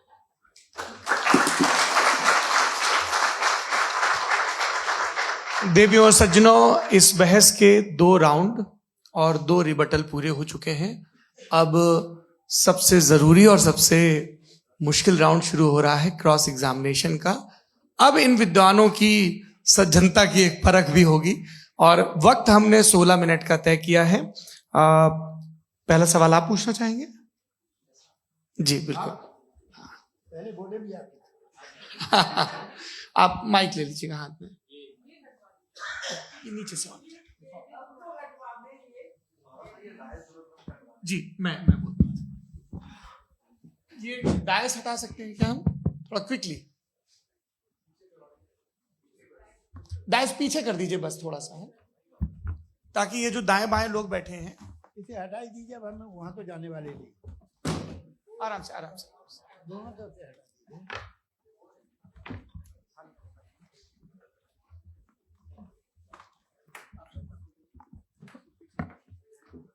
इस बीच आप लोग भी अपने अपने सवाल तैयार कर लें। ये ध्यान रखेंगे कि मैं यहां से सवाल लूंगा, आप लोगों को अपना हाथ ऊपर करना है, अपना नाम बताना है और अधिकतम 3 वाक्यों में अपना सवाल पूरा करना है। कई लोग सवाल की जगह भाषण देने लगते हैं, उससे आज बचना है।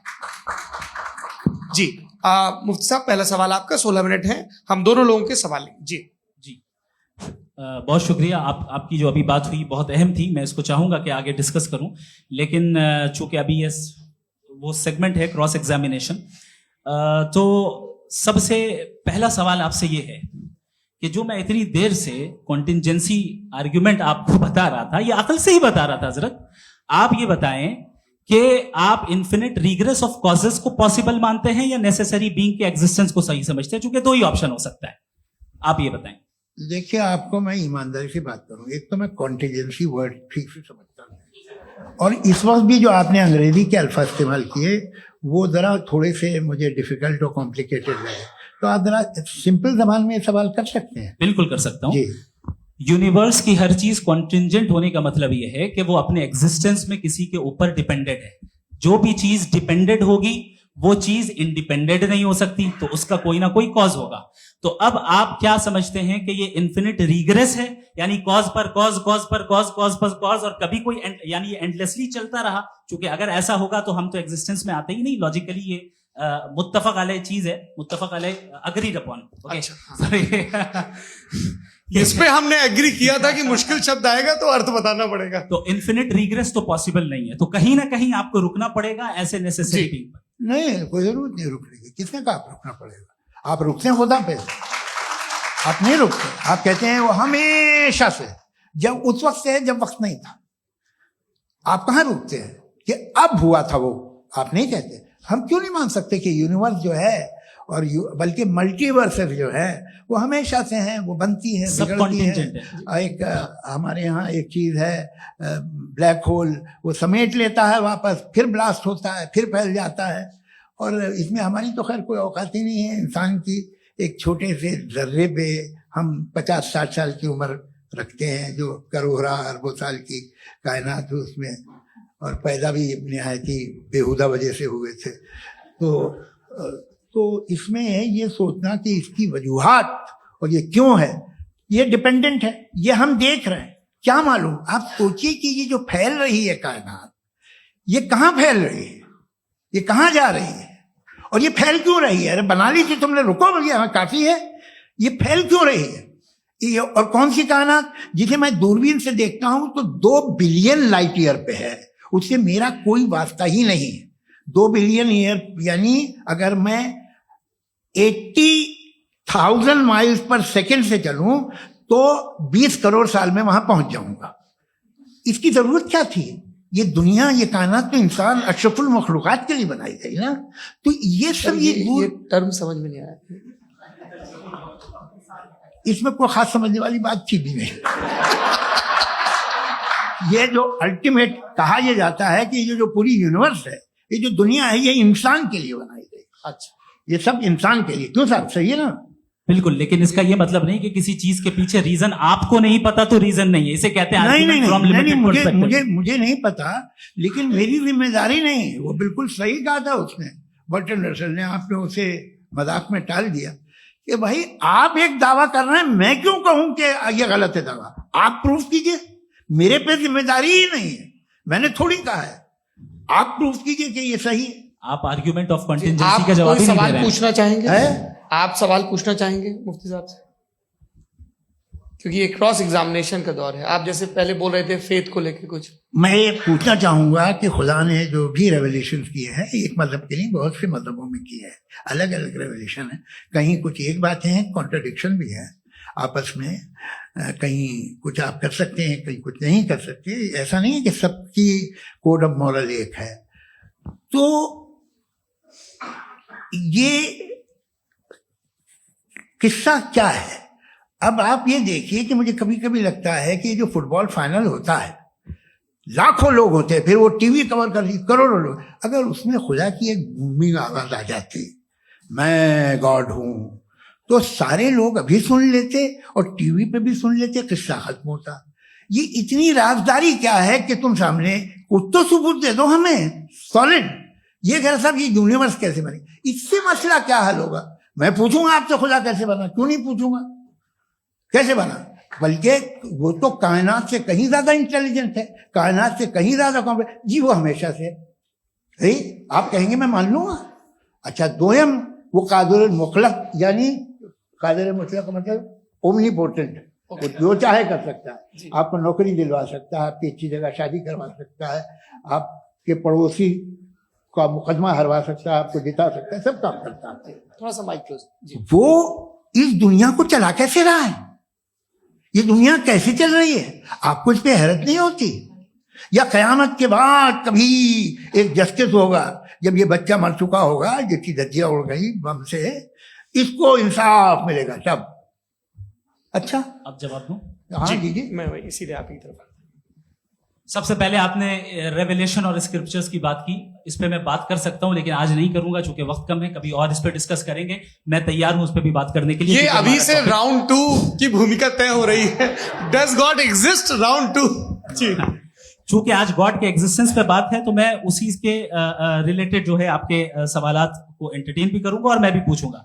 आपने कहा कि आपने साबित ही नहीं किया, जबकि आर्ग्यूमेंट ऑफ कॉन्टिजेंसी बुनियादी आर्ग्यूमेंट है। आप मुझे कॉन्टिजेंसी का मतलब बताइए, आपका मतलब क्या कॉन्टिजेंसी? कॉन्टिजेंसी का मतलब यह हुआ कि हर वो वजूद जो किसी भी चीज का पाबंद है, हर वो वजूद या हर वो चीज जो अपने एग्जिस्टेंस में किसी भी चीज के पाबंद है और उससे बाउंड है, उसको उसकी जरूरत है, उस पर डिपेंड करती है, तो जाहिर सी बात है कि उसका कोई ना कोई कॉज होता है। ये तो अक्ल की बात है, ये आप रीजनिंग की बात करते हैं, मैं वही कर रहा हूं। दूसरी चीज, आपने ये बात कही कि इतने बिलियन लाइट ईयर्स दूर है, उसका मेरा क्या लेना देना। फिर मेरे ख्याल से आपको ये नहीं कहना चाहिए I think therefore I am an atheist. आपको सोचना चाहिए, सिर्फ आप एक लिमिटेड दायरे में रहकर नहीं सोचें बल्कि बाहर निकलकर सोचें। आपने तीसरा सवाल किया, आपने 2-3 सवाल एक साथ। ऐसी बातें ना कीजिए, कुत्तों को इतराज हो जाएगा आप पे कि आप कुछ भी सोचिए, ये इजाजत आपको है नहीं, मुझे है।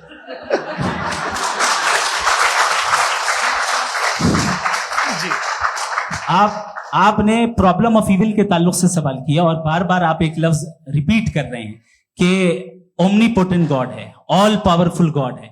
यही तो दरअसल समझना है कि गॉड का कॉन्सेप्ट क्या है। प्रॉब्लम ऑफ इविल जो है, प्रॉब्लम ऑफ इविल दर हकीकत 2 असम्पशंस पर कायम है। अगर आप इन 2 असम्पशंस को समझ जाएं तो ये प्रॉब्लम नहीं रहेगी, आर्ग्यूमेंट आपको समझ में आ जाएगी कि ये कोलैप्स कर जाता है। पॉइंट नंबर 1, यानी जो आपका सबसे पहला फॉल्स असम्पशन है कि गॉड मर्सीफुल है, ओमनीपोटेंट है, दुनिया में जुल्म हो रहा है। लेकिन आपको यह समझना चाहिए कि हमारे वर्ल्ड व्यू के मुताबिक गॉड सिर्फ ओमनीपोटेंट और सिर्फ मर्सीफुल नहीं है, बल्कि वो ऑल वाइज भी है और वो ऑल नोइंग भी है। उसके हर काम के पीछे हिकमत और विजडम है। ये कोई जरूरी नहीं है कि वो हिकमत और विजडम आपको समझ में आए या मुझे समझ में आए। अगर आप जो समझ रहे हैं उसके मुताबिक आप फैसला कर रहे हैं, ये लिमिटेड पर्सपेक्टिव से आर्ग्यूमेंट है। और इस चीज को हम अपनी दुनिया में, अपने लाइफ में, डेली लाइफ में इस प्रिंसिपल को एक्सेप्ट करते हैं। हम जब किसी डॉक्टर के पास जाते हैं, डॉक्टर के पास जाकर वो अगर उसने हमें कोई दवाई दी है तो हम ये तो नहीं कहते कि जब तक आपके पास जितना नॉलेज और जितना विजडम नहीं है, आपने क्यों ये दवाई दी है, तब तक हम इस चीज को एक्सेप्ट नहीं करेंगे। नहीं कहते, हम उसकी अथॉरिटी को तस्लीम करते हैं। क्यों? क्योंकि उसकी हम जानते हैं कि वो नॉलेजेबल है, वो विजडम वाला है, हमसे ज्यादा नॉलेज और हमसे ज्यादा विजडम है। बताएं सर। डॉक्टर में और खुदा में बड़ा डिफरेंस है। डॉक्टर पढ़ा लिखा होता है एक, तो मैं उसकी बात सुनूंगा। दोयम ये नहीं, कुछ जवाब तो ये भी नहीं है। सर प्लीज, अगर सब ऑडियंस से बोलने लगेंगे तो फिर मतलब नहीं सिविलाइज्ड बहस का। मतलब आप ये कहें कि क्योंकि आप डॉक्टर पे बिलीव करते हैं इसलिए खुदा पे बिलीव कीजिए, क्या ये मिसाल आपको समझाने के आर्गुमेंट है, इस पे आपको इतराज नहीं है। तो सिंपल बात ये है कि मैं अगर ये यकीन कर लूं कि एक ओमनीपोटेंट, उसकी मसलहत है, ये जो बच्चे मर रहे हैं ये मसलहत है उसकी, मुझे नहीं चाहिए इसकी मसलहत। उसकी मसलहत नहीं, यही तो समझना है, मतलब एक्सपीरियंस। अच्छा, इस आपने अभी मेरी बात पूरी सुनी नहीं। मैंने कहा आपका पूरा आर्ग्यूमेंट 2 फॉल्स असम्पशंस पर है। एक फॉल्स असम्पशन मैंने बता दिया, दूसरा फॉल्स असम्पशन ये है कि इस दुनिया में इविल के होने का कोई गुड रीजन नहीं है, जबकि हमारे पास बाज रीजंस मौजूद हैं, हमारे पास बाज वजूहात मौजूद हैं। अगर इस दुनिया में इविल ना हो तो आप गुड को डिफाइन कैसे करेंगे? अगर जुल्म ना हो आप इंसाफ को समझेंगे कैसे? अगर तारीकी ना हो तो आप लाइट को समझेंगे कैसे? बहुत अच्छे। अभी और सुन लें, अभी और बाकी है। ये तो बात बहुत पसंद आई साहब मुझे, कि जब तक रेप ना हो तब तक औरतों की इज्जत का ख्याल आपने मेरा जवाब पूरा सुना ही नहीं। जब तक के बच्चों का कत्ल ना किया जाए तब तक आपको बच्चों की मासूमियत की इज्जत। आपने पूरा जवाब सुना ही नहीं। क्या बात है, क्या आपने नुक्ता निकाला हुआ? आपने पूरा जवाब सुनाई नहीं, आप सुन लें, मेरी बात सुन लें। ये मैंने आपको एक चीज बताई। दूसरी चीज, इस दुनिया में हम आए हैं टेस्ट के लिए, हमारा टेस्ट हो रहा है और हर इंसान का अलग अलग अंदाज में टेस्ट होता है। और इस दुनिया में अगर इविल मौजूद है तो वो इविल जरिया है हमारे अंदर ह्यूमन नोबल क्वालिटीज को डेवलप करने का और अलग अलग फील्ड में प्रोग्रेस करने का। और अगर हमारे अंदर और इस दुनिया में इविल नहीं होता तो बताइए टेस्ट का मतलब क्या होता? अगर मैं अपने स्टूडेंट को एमसीक्यूज दूं और उसमें सिर्फ राइट आंसर लिख कर दे दूं और कहूं तुम्हारा टेस्ट हो गया, ये मीनिंगलेस है। इस दुनिया में अगर हम टेस्ट के लिए आए हैं तो जाहिर है गुड एंड इविल दोनों मौजूद है। तो अगर गुड एंड इविल दोनों मौजूद है तो ये इविल भी खुदा का बनाया हुआ है। जी हाँ, खुदा का बनाया हुआ है, लेकिन अच्छा चलो अच्छी बात। जी बिल्कुल, तो बिल्कुल खुदा ने मतलब बनाया। अभी तो ये है कि जो मेजॉरिटी है दुनिया में वो इविल है, तो ये खुदा एक्चुअली इविल के साइड पे लग रहा मुझे। बिल्कुल भी नहीं, मैं बताता हूं। मेजॉरिटी में तो वो है। क्या बात कर रहे हैं भाई आप? मैं बहुत कोई भी जो मुंसिफ होगा, चाहे आपका अपना घर हो जिसके आप सबसे बड़े हैं, चाहे आपकी ऑर्गेनाइजेशन हो जो आप चलाते हैं, वहां पर आप इविल रखेंगे साबित करने को कि बाकी लोग शरीफ हैं। मेरी बात सुन क्या लें। ये आर्ग्यूमेंट ही गलत है? अगर- कि जब तक के कोई इविल नहीं होगा तब तक के शरीफ आदमी शरीफ नहीं लगेगा। अगर एग्जामिनर गलत ऑप्शन दे रहा है तो एग्जामिनर इविल नहीं हो गया, जो गलत ऑप्शन को सेलेक्ट कर रहा है वो फेल होगा। क्रिएटर ने इविल को बनाया है लेकिन वो इविल नहीं है। अच्छा सुनिए मेरी बात, चलिए, let me complete sir, let me complete sir. जी जी क्रिएटर ने इविल को बनाया है टेस्ट के लिए, वो इविल नहीं है। इविल वो होगा जो उसे इख्तियार करेगा। छुरी को बनाने वाला गलत नहीं होता है, छुरी का गलत इस्तेमाल करने वाला गलत होता है। रेप को कैसे गलत इस्तेमाल करते हैं? रेप इंसान के फ्री विल का नतीजा है। माइक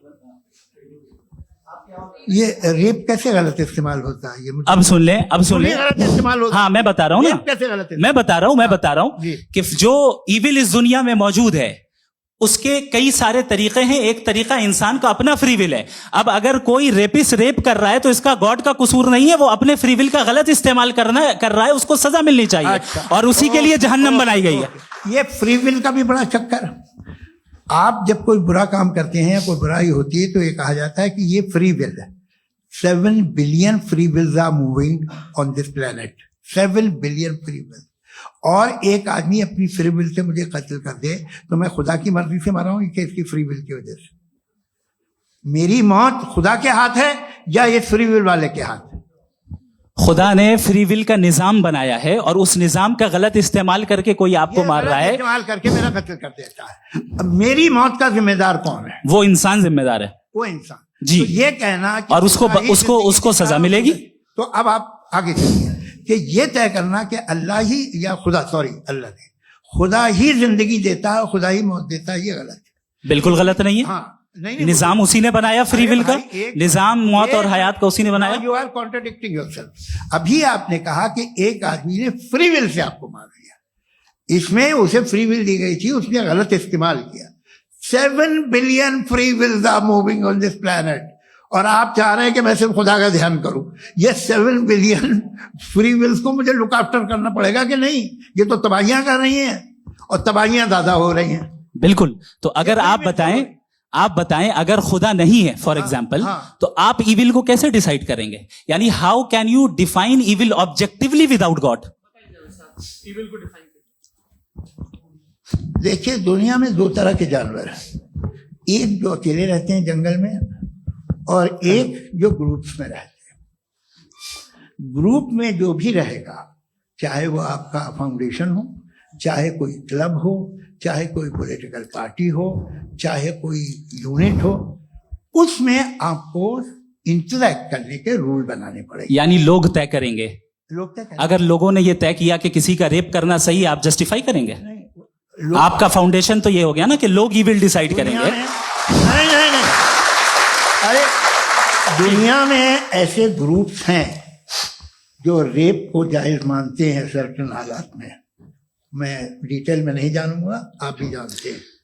ये जो आईसिस वाले थे जिन्होंने क्या किया था, तो उन्होंने क्या किया उसका खुदा से कोई ताल्लुक नहीं है सर। मैंने सिंपल सवाल किया कि इविल को आप डिफाइन करते कैसे हैं? आइए वापस आइए। जी। आप साथ में तभी रह सकते हैं जब कुछ आप ऐसे उसूल डेवलप करें जिसमें हर एक का बेसिक तहफ़्फ़ुज़, हर एक का बेसिक राइट हो और हर एक को कोई आराम मिले। यही तरीका है किसी भी ऑर्गेनाइजेशन जिसमें एक से ज़्यादा लोग हैं और वो ऐसे चलती है जिंदगी। उसमें अगर आप गड़बड़ करेंगे तो तबाही होगी, नुकसान होगा, बर्बादियां आएंगी। और अगर उसमें आप घर ले लीजिए ना, एक हस्बैंड है, एक वाइफ है, बच्चे हैं, वालदा भी हैं, 2 बहनें भी हैं, एक भाई भी है। अब इसमें कोई निज़ाम आपको चाहिए साथ में रहने का, और एक दूसरे पे भरोसा रहे, एक दूसरे के बहीख्वाह हों, एक दूसरे की मदद करें, ऐसी जिंदगी। सर आपकी बात आ गई, आप ये कह रहे हैं कि लोग डिसाइड करेंगे क्या सही है क्या गलत है, यही है मेजॉरिटी डिसाइड करेगी क्या सही है क्या गलत है? अरे भाई बिल्कुल। मेजॉरिटी अगर ये कहे कि नाजी जर्मनी के साथ जिस तरह मेजॉरिटी थी कि जेनोसाइड करना सही, आप जस्टिफाई करेंगे? उस वक्त आपका ये उसके बाद क्लोजिंग। हाँ, उस वक्त प्लेनेट पे जो लोग थे, हाँ। उनमें कितने लोग हिटलर को सही समझते? अच्छा, प्लेनेट की मेजॉरिटी तय करेगी, सोसाइटी की नहीं। प्लेनेट की मेजॉरिटी गॉड के एग्जिस्टेंस को सही मानती है, आप क्यों नहीं मानते? ये हेलो ये क्रॉस क्वेश्चन का राउंड यहाँ पर समाप्त होता है। और ये बड़ा अच्छा है कि इस तरह से फ्रेगमेंट कर दिया गया है ताकि जो मरकरी ऊपर जा रहा है नीचे जवाब आ दे जाए। दूं। जी, प्लेनेट की ज्यादातर मेजॉरिटी कुछ दूसरे मजहबों के खुदा को मानती है। आप उन्हें क्यों नहीं, आप तो मेजॉरिटी की बात कर रहे अच्छा हैं। ये क्लोजिंग आप ये कह रहे हैं इविल और गुड को डिसाइड मेजॉरिटी करेगी, मेजॉरिटी जो कर दे वो सही हो जाएगा। क्लोजिंग इसको जैसा आप ही लोगों ने तय किया है उसी फॉर्मेट को फॉलो कर लेते हैं। हाँ भाई, मैंने तो भले लोगों पे एतबार किया और तब मॉडरेशन तय किया। जी, आपके पास 5 मिनट का वक्त है, क्लोजिंग आर्ग्यूमेंट है, उसके बाद हम ऑडियंस से क्वेश्चन आंसर लेंगे जावेद साहब की क्लोजिंग आर्ग्यूमेंट के बाद। ओके, बहुत शुक्रिया जी। हमारा जो टॉपिक है डज गॉड एग्जिस्ट, मैं इस पे इतने एकेडमिक तैयारी करके आया था, मुझे था कि मैंने सोचा था कि कई सारे मैं आर्ग्यूमेंट्स दूंगा, लेकिन वक्त की भी किल्लत और जावेद साहब बार बार इधर उधर चले जा रहे थे तो उसको भी थोड़ा एंटरटेन करना पड़ गया। डज गॉड एग्जिस्ट पे मैं एक ही आर्ग्यूमेंट दे पाया, आर्ग्यूमेंट्स बहुत हैं और डेफिनेटिव आर्ग्यूमेंट्स हैं, और मेरे आर्ग्यूमेंट को किसी एक राउंड में भी इन्होंने एंटरटेन नहीं किया और रेफ्यूट नहीं किया, एक राउंड में भी नहीं, एक राउंड में भी नहीं, और ना ही अभी आपका क्लोजिंग आर्ग्यूमेंट आएगा, नहीं हो बता देना। Argument of contingency. सर अरे मैं आपसे कई बार कह चुका हूँ कंटीजेंसी का मतलब अब मैं कैसे समझाऊं आपको, आपस में। हाँ, आप और कितने आसानी से समझाऊं मैं, मुझे तो नहीं समझ में आ रहा है। आप अपनी आर्ग्यूमेंट ऑफ कंटीजेंसी उर्दू में बोल सकते हैं। हाँ, आप अपनी बात पूरी कर लें जी, आखिरी 4 मिनट। दूसरी चीज, just a minute please ma'am, can I talk? दूसरी चीज ये है कि आपने एक तो इसका जवाब नहीं दिया, दूसरा आपने गॉड के ना होने पर कोई डेफिनेटिव आर्ग्यूमेंट नहीं दिया, सिर्फ मजहब पे बात कर रहे हैं आप। मजहब तो आज हमारा टॉपिक ही नहीं था, आज तो हमारा टॉपिक हो, आप मजहब से ले लेकर आईएस तक चले गए। भाई हमारा क्या ताल्लुक है उससे? We condemn them. और उसका गॉड से क्या ताल्लुक है? अगर कोई गलत काम कर रहा है, किसी ने किसी को कत्ल किया, किसी ने किसी का रेप किया, उसको सजा मिलनी चाहिए। और आपके पास कोई भी rational strong foundation of morality नहीं है। आपने कहा कि मेजॉरिटी तय करेगी सोसाइटी की, वो सही होगा। मैंने कहा हिटलर को फिर आप सही कहेंगे, नहीं, प्लैनेट की सोसाइटी की मेजॉरिटी तय करेगी। तो प्लैनेट की मेजॉरिटी गॉड के एग्जिस्टेंस को मानती है, आप कह रहे हैं ये रिलीजियस है। तो यानी आपके पास कोई स्ट्रॉन्ग फाउंडेशन नहीं है ऑब्जेक्टिव मोरालिटी का। ऑब्जेक्टिव मोरालिटी का अगर कोई फाउंडेशन है तो वो सिर्फ गॉड है, गॉड है, गॉड है। थैंक यू जी। ये मुफ्ती शमाइल नदवी साहब का क्लोजिंग आर्ग्यूमेंट था। अब हमारे पास जी ये बड़ा अच्छा है कि दोनों लोगों को मॉडरेटर से शिकायत भी और बोल रहे भाई हमारी शाबाशी भी तो करते चलो। अब मेरी बात जी, आपके पास जावेद अख्तर साहब 5 मिनट का वक्त है, ये आपका क्लोजिंग आर्ग्यूमेंट है, टाइम रीसेट कर दें। जी देखिए, बहुत सारी बातें हैं। गॉड का डेफिनेशन दुनिया के किसी भी रिलीजन में है कि वो ओमनीपोटेंट है, ओमनीप्रेजेंट है, he is just, he is kind, he loves you and so on. मैं जब दुनिया देखता हूँ तो मुझे कोई ऐसा सुप्रीम पावर यहाँ दिखाई नहीं देती है जो इंसान की बहबूदी के लिए कुछ कर रही हो, कमजोर को बचा रही हो, मदद कर रही हो, जालिम को पीछे हटा रही हो। मैं नहीं देखा, तारीख में नहीं। एक तो अगर है और ये देख रहा है तमाशा, तो उसका होना न होना बराबर है। दोयम ये कि ये जो है, जब आप ये कहते हैं कि कायनात जिसकी कंटीजेंसी है, मैं देखिए वो लफ्ज इस्तेमाल किया मैं, तो ये कैसे हो सकती है भाई?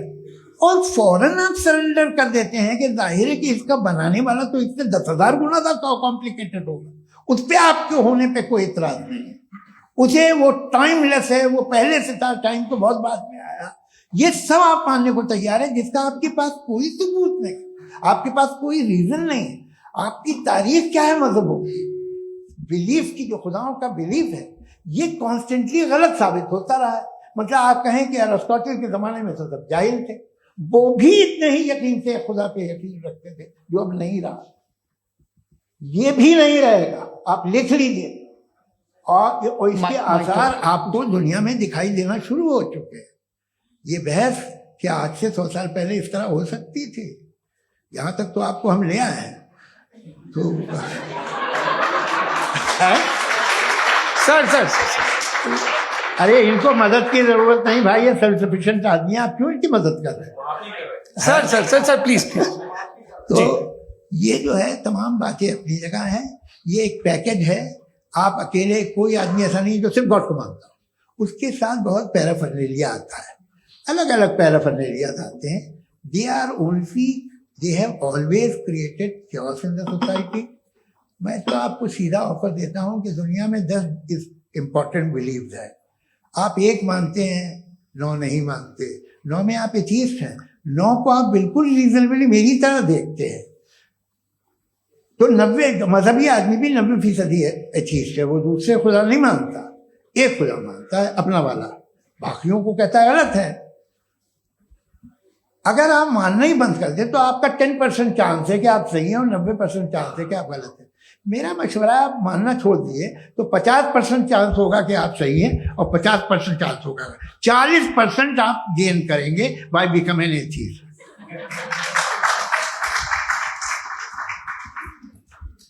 ये एक फरसूदा ख्याल है, ये खत्म हो रहा है, हो सकता है मेरी जिंदगी में ना हो, लेकिन ये हो जाएगा। जो बातें ये इनको आप मेटाफिजिकल ये वो ऐसे रिस्पेक्टेबल टर्म दे दिए, ये तो उन लोग के हैं जिन्हें ना फिजिक्स मालूम थी ना मेटा मालूम था, ये उन्होंने आपको दिए हैं। जी बहुत शुक्रिया आप दोनों लोगों का। और अब इस बातचीत का आखिरी राउंड शुरू होगा, डज गॉड एग्जिस्ट की ये बहस मुफ्ती शमाइल नदवी और जावेद अख्तर साहब के बीच। आप लोग अपने अपने हाथ ऊपर करेंगे, मैं यहाँ से तय करूंगा। और माइक हमारे पास है क्या? एक ही माइक है ऑडियंस के लिए? 2 माइक है, एक इस तरफ एक इस तरफ, ठीक है। तो जी सबसे पहले हमारी सहयोगी है मारिया शकील जी, पूछिए सवाल। थोड़ा सा रुकेंगे ताकि कैमरे का फ्रेम आप पर आ जाए, आपकी तो प्रैक्टिस है टीवी की। जी नदवी साहब, मैं खुदा को मानती हूँ, पहले मैं इसी प्रमाइस से शुरू कर रही हूँ और ये बता रही हूँ, मैं मानती हूँ, लेकिन कुछ सवाल हैं जो जावेद साहब ने उठाया, उसका जवाब आपको देना चाहिए।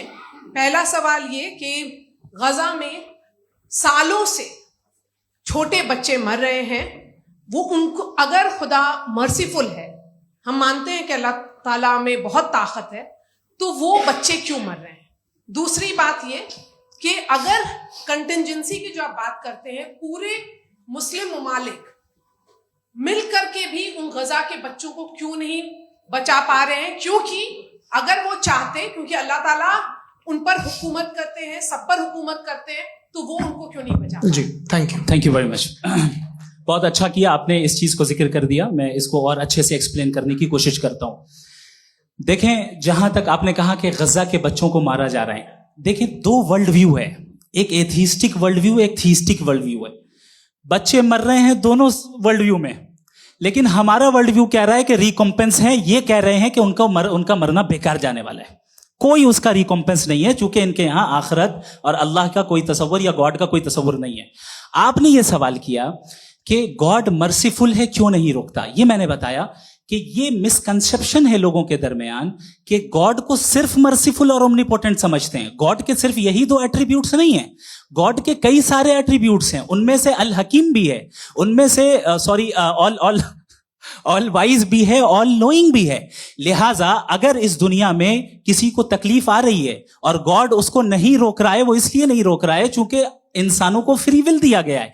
ठीक इसी तरीके से अगर एक डॉक्टर किसी छोटे बच्चे को इंजेक्शन लगा रहा है, उसे तकलीफ पहुंच रही है, उसके लिमिटेड पर्सपेक्टिव के एतबार से यह गलत हो रहा है और डॉक्टर बुरा है। लेकिन जब आप ब्रॉडर पिक्चर को देखेंगी, आपके और हमारे पास सिर्फ एक पिक्सल है, हमें इतना नजर आ रहा है कि गजा में कत्ल हो रहा है, लेकिन इसके पीछे कितना रिकॉम्पेंस उनको मिलने वाला है, पूरा पिक्चर गॉड के पास है। तो एक पिक्सल से आप पूरे पिक्चर को कभी भी जज नहीं कर सकती। आप इसमें कुछ जोड़ना चाहेंगे? आपको कुछ बोलना है इसमें? भैया आपने बहुत अच्छा जस्टिफिकेशन दिया। या आप वो जो वहाँ के प्राइम मिनिस्टर इजराइल के उन्हें भेजिए, वो बहुत खुश होंगे। आप जस्टिफिकेशन दे देना कि अगर गॉड नहीं है तो बच्चे क्यों मर रहे हैं, आप बताएं। वो ये सवाल पूछ रहे हैं कि अगर आप ईश्वर का अस्तित्व नहीं मानते हैं तो उन बच्चों की मौत को आप कैसे इंटरप्रेट करते हैं? भाई ये दुनिया जो है, जो ताकतवर लोग होते हैं वो एक नाइंसाफी करते हैं। तो ये अच्छा काम है आपके नजदीक, तो नेचर नाइंसाफी पे मबनी है। अरे मेरे भाई, आप नेचर की कहाँ बात कर रहे हैं, तो इंसान की बात कर रहे हैं। तो फिर जब मैं इंसान की बात कर रहा था, आप नेचर की बात करने लग गए। क्रॉस एग्जामिनेशन नहीं। हाँ, अब आप मुझे बोलने नहीं देंगे तो अलग बात है, आप बोलिए, मैं मुझे कोई जी नहीं, ये क्रॉस एग्जामिनेशन मुझे बोल तो लेने दीजिए। जी बोलिए। क्या बात ये है कि ह्यूमन सोसाइटी तभी साथ में रह सकती है जब वो मोहब्बत से, एकता से, एक दूसरे के एहतराम करके रहे। इसके अलावा पॉसिबल नहीं है, अकेले तो इंसान रह नहीं सकता। वहाँ पर कुछ लोग हैं जो फाउल करते हैं, वो फाउल हम हमेशा से तारीख में होता आया है। आज ये हो रहा है, जो हो रहा है बहुत बुरा हो रहा है, बहुत जालिमाना है, बहुत जाबराना है। उसको आप कहें कि ये बच्चों को कॉम्पनसेशन मिल जाएगा या इसकी इंजेक्शन है, इंजेक्शन तो हेल्थ के लिए दिया जाता है। आप ये कह रहे हैं कि ये बच्चों की जो धज्जियां उड़ रही हैं ये इंजेक्शन है, ये टेस्ट है, ये टेस्ट है और उस टेस्ट में उनको ऐसा रिकॉम्पेंस मिलेगा जो आपके तस्वुर के बाहर है। ये आप 3 बरस के बच्चे को बारूद से उड़ा के टेस्ट ले रहे हैं। वाह, वो नहीं ले रहा है, खुदा नहीं उड़ा रहा है, इजराइल उड़ा रहा है। जी, ये तो उसको कंडेम अगला सवाल लेते हैं प्रोफेसर पुरुषोत्तम अग्रवाल। मुफ्ती साहब, एक निवेदन आपसे है कि कम से कम थोड़ा सा माइक क्लोज, एक रिलीजियस और फिलोसफिकल कर मैम प्लीज। एक रिलीजियस और फिलोसफिकल ट्रेडिशन है जो ब्रह्मांड को यानी यूनिवर्स को ही अंतिम मानती है। सर्वम खलु इदम ब्रह्मम, this is Chandogya Upanishad and it completely rules out the existence और नेसेसिटी, आपके शब्दों में necessity of a creator. The creation itself is the creator. तो एक मिनट प्लीज। दूसरा जो सवाल आपने अभी, जो आप बार बार कह रहे हैं कि भगवान विद्वान भी है, वाइज, सब जानने वाला, तो अगर विजडम में दुनिया भर के पापों और अत्याचारों को बर्दाश्त करना शामिल है, तो फिर इसका मतलब ये हुआ कि अगर मैं फ्री विल से उसको अपोज करता हूं तो ईश्वर की विजडम और मेरी फ्री विल में कॉन्ट्राडिक्शन है। Because when I am opposing whatever is happening in Gaza, then I am opposing the God's will और गॉड्स विजडम। जवाब लेते हैं तो गॉड की विजडम, एक मिनट सर प्लीज सर, ये एक जुमला। गॉड की विजडम है कि गाजा में जो कुछ हो रहा है वो हो रहा है, मैं उसका अपोज कर रहा हूं, तो मैं गॉड की विजडम के खिलाफ जा रहा हूं। एक सवाल। दूसरा ये नहीं, आपने 2 ऑलरेडी। सर आप और सवाल कर लें, लेकिन मुझे 2 जवाब दे। पहले आपने ये कहा, सुनिए मेरी बात सुनिए। इजराइल के गॉड के मुताबिक तुम्हारा ठीक हो रहा है ना? नहीं हो रहा है, ठीक नहीं हो रहा है। मैं बता रहा हूँ क्या हो रहा है, आप तशरीफ रखें, मैं बता रहा हूँ क्या हो रहा है। Late me complete please. एक सेकंड। ये देखिए, ऐसा है कि ये सब बड़ा आपस में विचार विमर्श के बाद ये तय हुआ था कि कुछ नियम बना लिए जाएं ताकि एक टाइम बाउंड बातचीत चले। और भाई साहब, आप बड़ा जरूरी काम कर रहे हैं लेकिन कैमरे के फ्रेम में आके उस काम को गड़बड़ कर दे रहे हैं। ठीक है गुरु, अब मेरे को कहीं का गुस्सा कहीं निकालना था, सॉरी। नहीं, कोई गुस्सा नहीं है जी। तो प्रोफेसर ने सवाल पूछे, आप उनके जवाब दें, और थोड़ा ये सब लोग थोड़ा ख्याल रखें भाई, सवाल संक्षिप्त रखें जी। आपने 2 सवाल किया। सबसे पहला ये कहा कि हमारे पास ये कॉन्सेप्ट है कि ये यूनिवर्स खुद नेसेसरी बीइंग है, creation itself is the creator. How irrational is this कि मैं एग्जिस्ट करूंगा बाद में, लेकिन अभी एग्जिस्ट कर भी रहा हूं, यानी एक ही टाइम में एग्जिस्ट भी कर रहे हैं, नहीं भी कर रहे हैं। This is not true. दूसरी चीज, आपने कहा कि अगर इजराइल में, सॉरी माफ कीजिएगा, Israel doesn't exist, occupied Palestine में अगर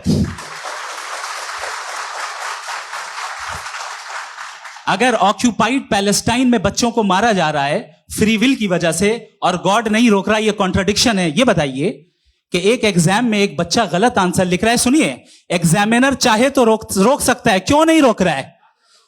ये कॉन्ट्राडिक्शन है, ये कॉन्ट्राडिक्शन नहीं है।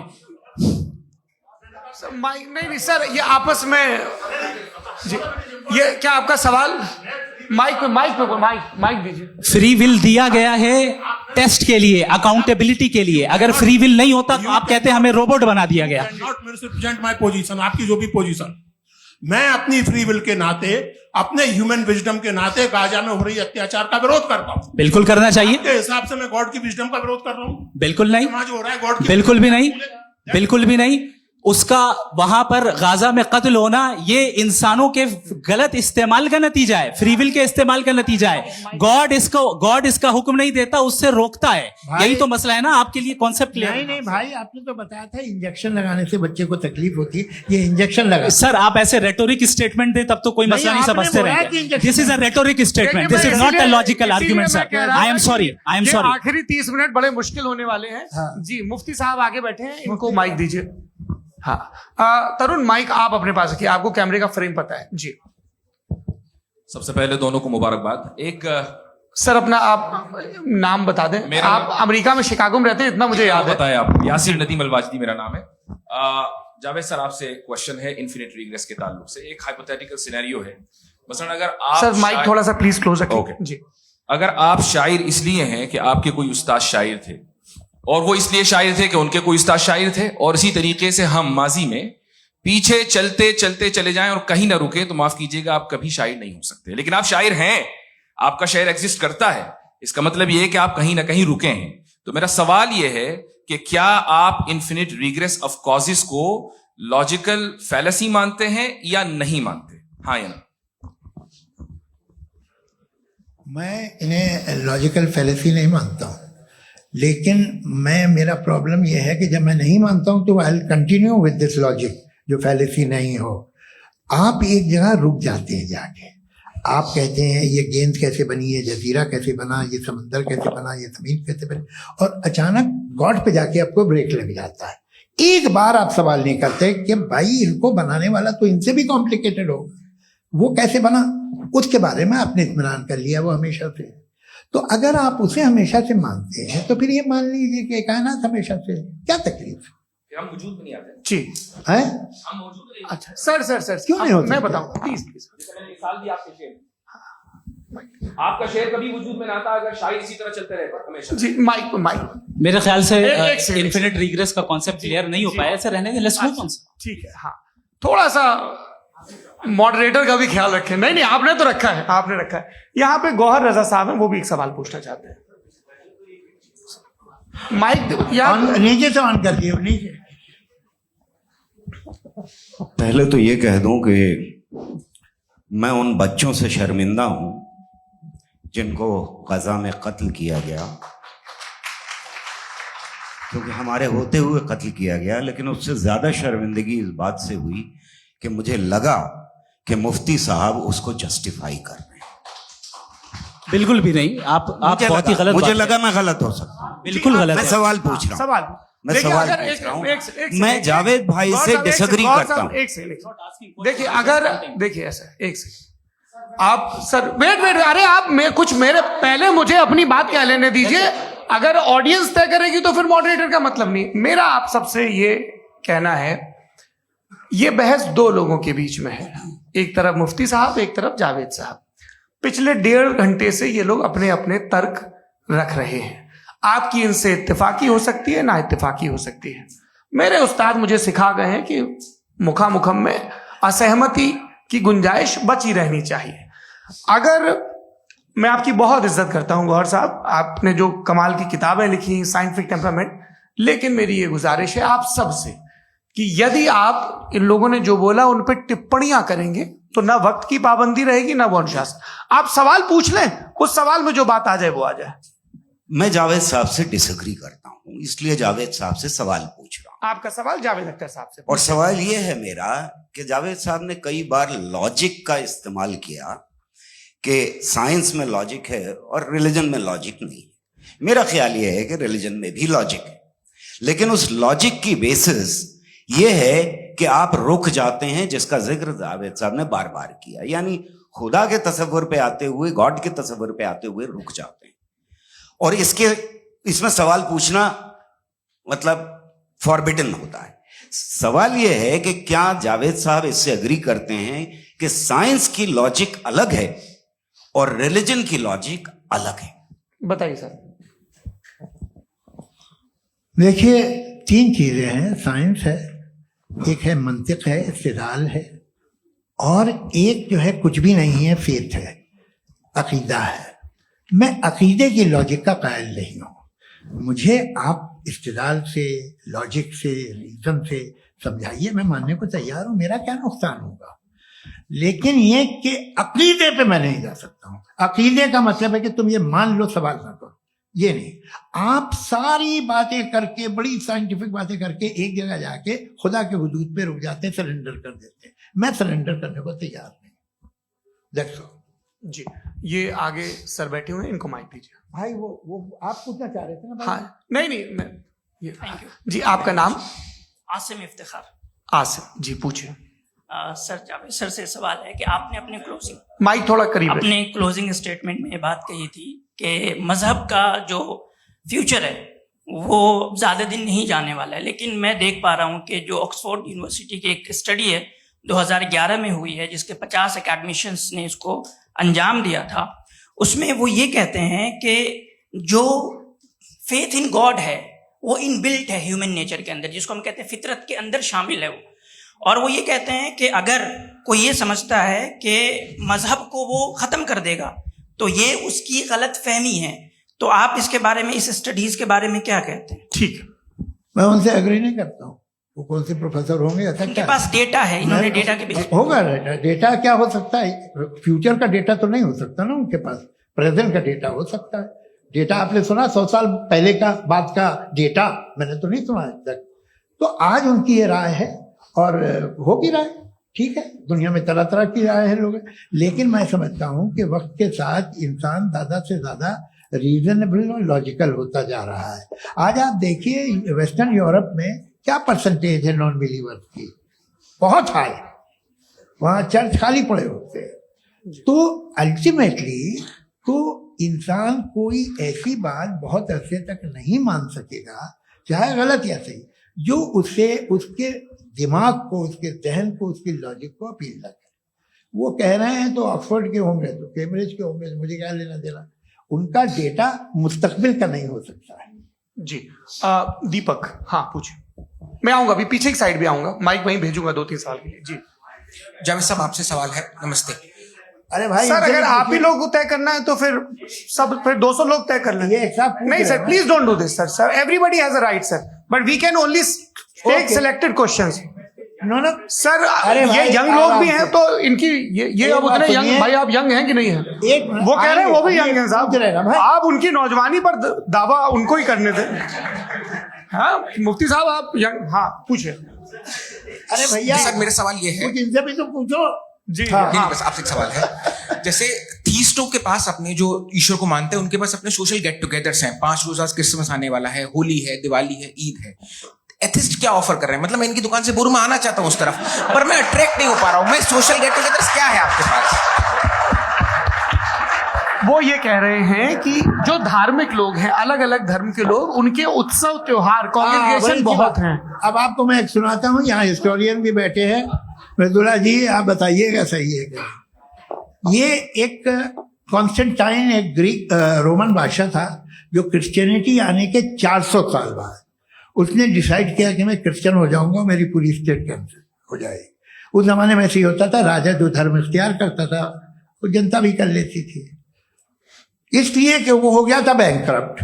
और उसे जो मेडिटेरियन कोस्ट के रिच क्रिश्चियन वो थे मर्चेंट, उससे पैसा चाहिए था। तो उसने कहा यार क्रिश्चियन हो जाओ। तो उसने अपने वजीर से कहा कि भाई ये हिस्ट्री है कि अब हम लोग क्रिश्चियन हो जाते हैं। पहले सर हो जाएंगे, कोई प्रॉब्लम नहीं है, लेकिन एक प्रॉब्लम ये है कि 17 दिसंबर से 25 दिसंबर तक जो पेगन फेस्टिवल होता, जो पेगन जो फेस्टिवल होता है वो बंद हो जाएगा, इसलिए कि हम क्रिश्चियन हो गए तो होगा नहीं। तो वो बच्चों को बहुत बुरा लगेगा, पब्लिक को। बहुत इंजॉय करते हैं, खासतौर से 25 को मेन डे। उसने कहा हाँ ये तो सही कह रहे हो, ये जीसस क्राइस्ट की पैदाइश कब थी? कहते साहब वो अप्रैल में थी। नहीं, कट करो, वो 25 दिसंबर को है। ये हकीकत है जी। और 400 साल बाद क्रिश्चियनिटी के अप्रैल से दिसंबर ले आए, और इसलिए कि यहाँ पेगन फेस्टिवल होता था। अब मनाते हैं आप आराम से। ये जो सारे फेस्टिवल हैं ये रिलीजन से, हर एक को एक एंटरटेनमेंट डिपार्टमेंट चाहिए होता है अपनी कंपनी चलाने के लिए।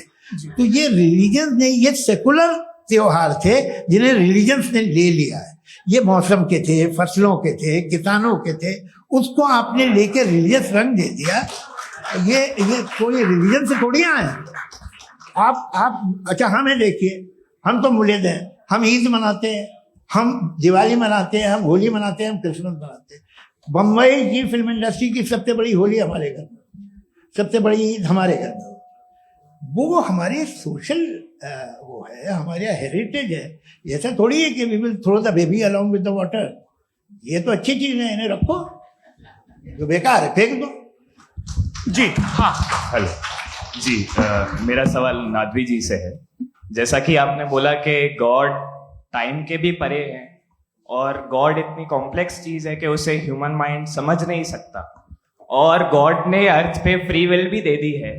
तो आप अपना वक्त जाया क्यों कर रहे हैं गॉड के बारे में बात करके? अपन को तो बात करनी चाहिए कि सोसाइटी को बेहतर कैसे करें। जी, मैं गॉड वही बताता है सोसाइटी को कैसे बेहतर करें। अभी मैं आपका जवाब देता हूं। आपने कहा कि टाइम पे वो एग्जिस्ट नहीं करता, सो मेरा सवाल ये है कि जैसा आपने बोला कि गॉड बहुत ही कॉम्प्लेक्स चीज है, मैंने कहा ही नहीं कि कॉम्प्लेक्स है, तो आपके अल्फाज हैं। कॉम्प्लेक्स का लफ्ज गॉड के लिए सुइटेबल नहीं है। क्यों? क्योंकि कॉम्प्लेक्स वो चीजें होती हैं जो ऑब्जेक्ट हो। God is not an object जिसको आप इंस्ट्रूमेंट के जरिए लेबोरेटरी में जाके टेस्ट करें, oh it's very complex. No, वो कोई कार का इंजन नहीं है।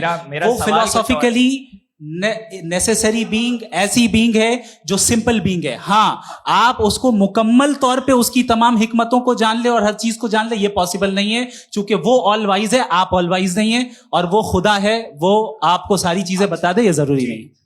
मेरा सवाल ये नहीं था। मेरा सवाल ये था कि जब गॉड इतना परे है इस दुनिया से कि उसने अर्थ पे फ्री विल भी दी है, हम सब ह्यूमंस की फ्री विल है, और जो सोसाइटी में हो रहा है वो अपन लोग डिसाइड करेंगे, तो अपन लोग डिसाइड नहीं करेंगे ना, अपन लोग डिसाइड नहीं करेंगे। गॉड जो है, गॉड ने वो उसकी जात, उसकी एग्जिस्टेंस टाइम एंड स्पेस से परे है, लेकिन वो हमारा टेस्ट ले रहा है, और उसी गॉड ने हमें बताया कि तुम्हें क्या करना है क्या नहीं करना है। तो जाहिर है उस गॉड की बात सुनेंगे ना हम। वो पीछे एक चश्मा लगाए जो मैम खड़ी हैं, उनको दीजिए। हाँ आप जी जी बिल्कुल आएंगे, है ना? देखिए मैं कोशिश कर रहा हूँ सब तरफ जाने की। हाँ उनको दीजिए माइक जी। हेलो सर, मैं ओमनी प्रेजेंट नहीं हूँ, टाइम पाबंद हूँ, और जहां तक कोशिश कर सकता हूँ करूंगा। जी अपना नाम बताइए। मेरा नाम उर्सुला है, मैं दिल्ली यूनिवर्सिटी की एक स्टूडेंट हूँ, और मैं स्टूडेंट फेडरेशन ऑफ इंडिया से हूँ। मेरा सवाल मुफ्ती जी से है कि इस हॉल के इस कमरे में बैठ के हम लोग रेप की मोरालिटी के बारे में फिलोसफिकली बात तो कर सकते हैं, बट असलियत ये है कि रोजमर्रा की जिंदगी में औरतें रेप के थ्रू गुजरती हैं, और हम लोग सिर्फ नंबर्स पे इस तरह नहीं देख सकते, क्योंकि कितनी औरतें हैं इन कंट्रीज में जहां पे आप बता रहे हैं कि केसेस कम हैं, जिनका एक्सेस है कि वो जाके केस फाइल कर सके। कितनी औरतें हैं जो जिनको काम करने की आजादी है उन कंट्रीज में। यूरोप में ये आजादी आ गई, यूरोप में ये रूल्स आ गए, तो हम आज उसके बारे में बात कर पा रहे हैं। जी जवाब। आपने ये कहा कि कमरे में बंद होकर हम लोग इस पर फिलोसफिकली बात कर सकते हैं, लेकिन हकीकत में क्या हो रहा है, वो ग्राउंड लेवल पे क्या हो रहा है जो बहुत गलत हो रहा है, और वो सफर कर रही हैं। आई अग्री, बहुत गलत हो रहा है, और जो गलत हो रहा है उसको हमें रोकना है। और क्यों रोकना है, वो गलत क्यों है? हमारे पास इसका ऑब्जेक्टिव फाउंडेशन है, इनके पास उसका ऑब्जेक्टिव फाउंडेशन नहीं है। मैं ये कहना चाह रहा हूं कि जहां पे भी जुल्म हो रहा है, जहां पे भी औरत पे जुल्म हो रहा है, या उसकी इज्जत लूटी जा रही है, या उसे तकलीफ पहुंचाई जा रही है, और सिर्फ औरत नहीं, किसी इंसान के ऊपर भी जुल्म हो रहा है, तो उसके खिलाफ खड़ा होना, ये मोरालिटी हमारे पास गॉड के पास से आई है। वरना जावेद साहब तो कह रहे हैं कि जो है मेजॉरिटी डिसाइड करेगी, तो मेजॉरिटी तो कभी भी बदल सकती है। क्या आप ये थोड़ी सी आपको गलतफहमी है। मैं अगर मेरे जुमले से ये मदनत निकला या मैंने कहा तो ये जुमला मैं वापस लेता हूँ। ये मेरा मतलब ही नहीं था कि मेजॉरिटी डिसाइड करेगी। मेजॉरिटी डिसाइड करे तो दुनिया में बड़ी वैसे आपने कहा था ये जुमला, अच्छा हो सकता है, मैं मान रहा हूँ। बाद में रिकैप कर लेंगे। अरे बाएं हाथ। एक सेकंड मैं अपनी एक्सप्लेनेशन देता हूँ। मुनासिब बात यह है कि हम सब के सब दिल में जानते हैं कि क्या अच्छा है क्या बुरा है। हमें पता है अच्छी तरह से। जो लोग बुरे काम करते हैं उन्हें भी मालूम अच्छा क्या है।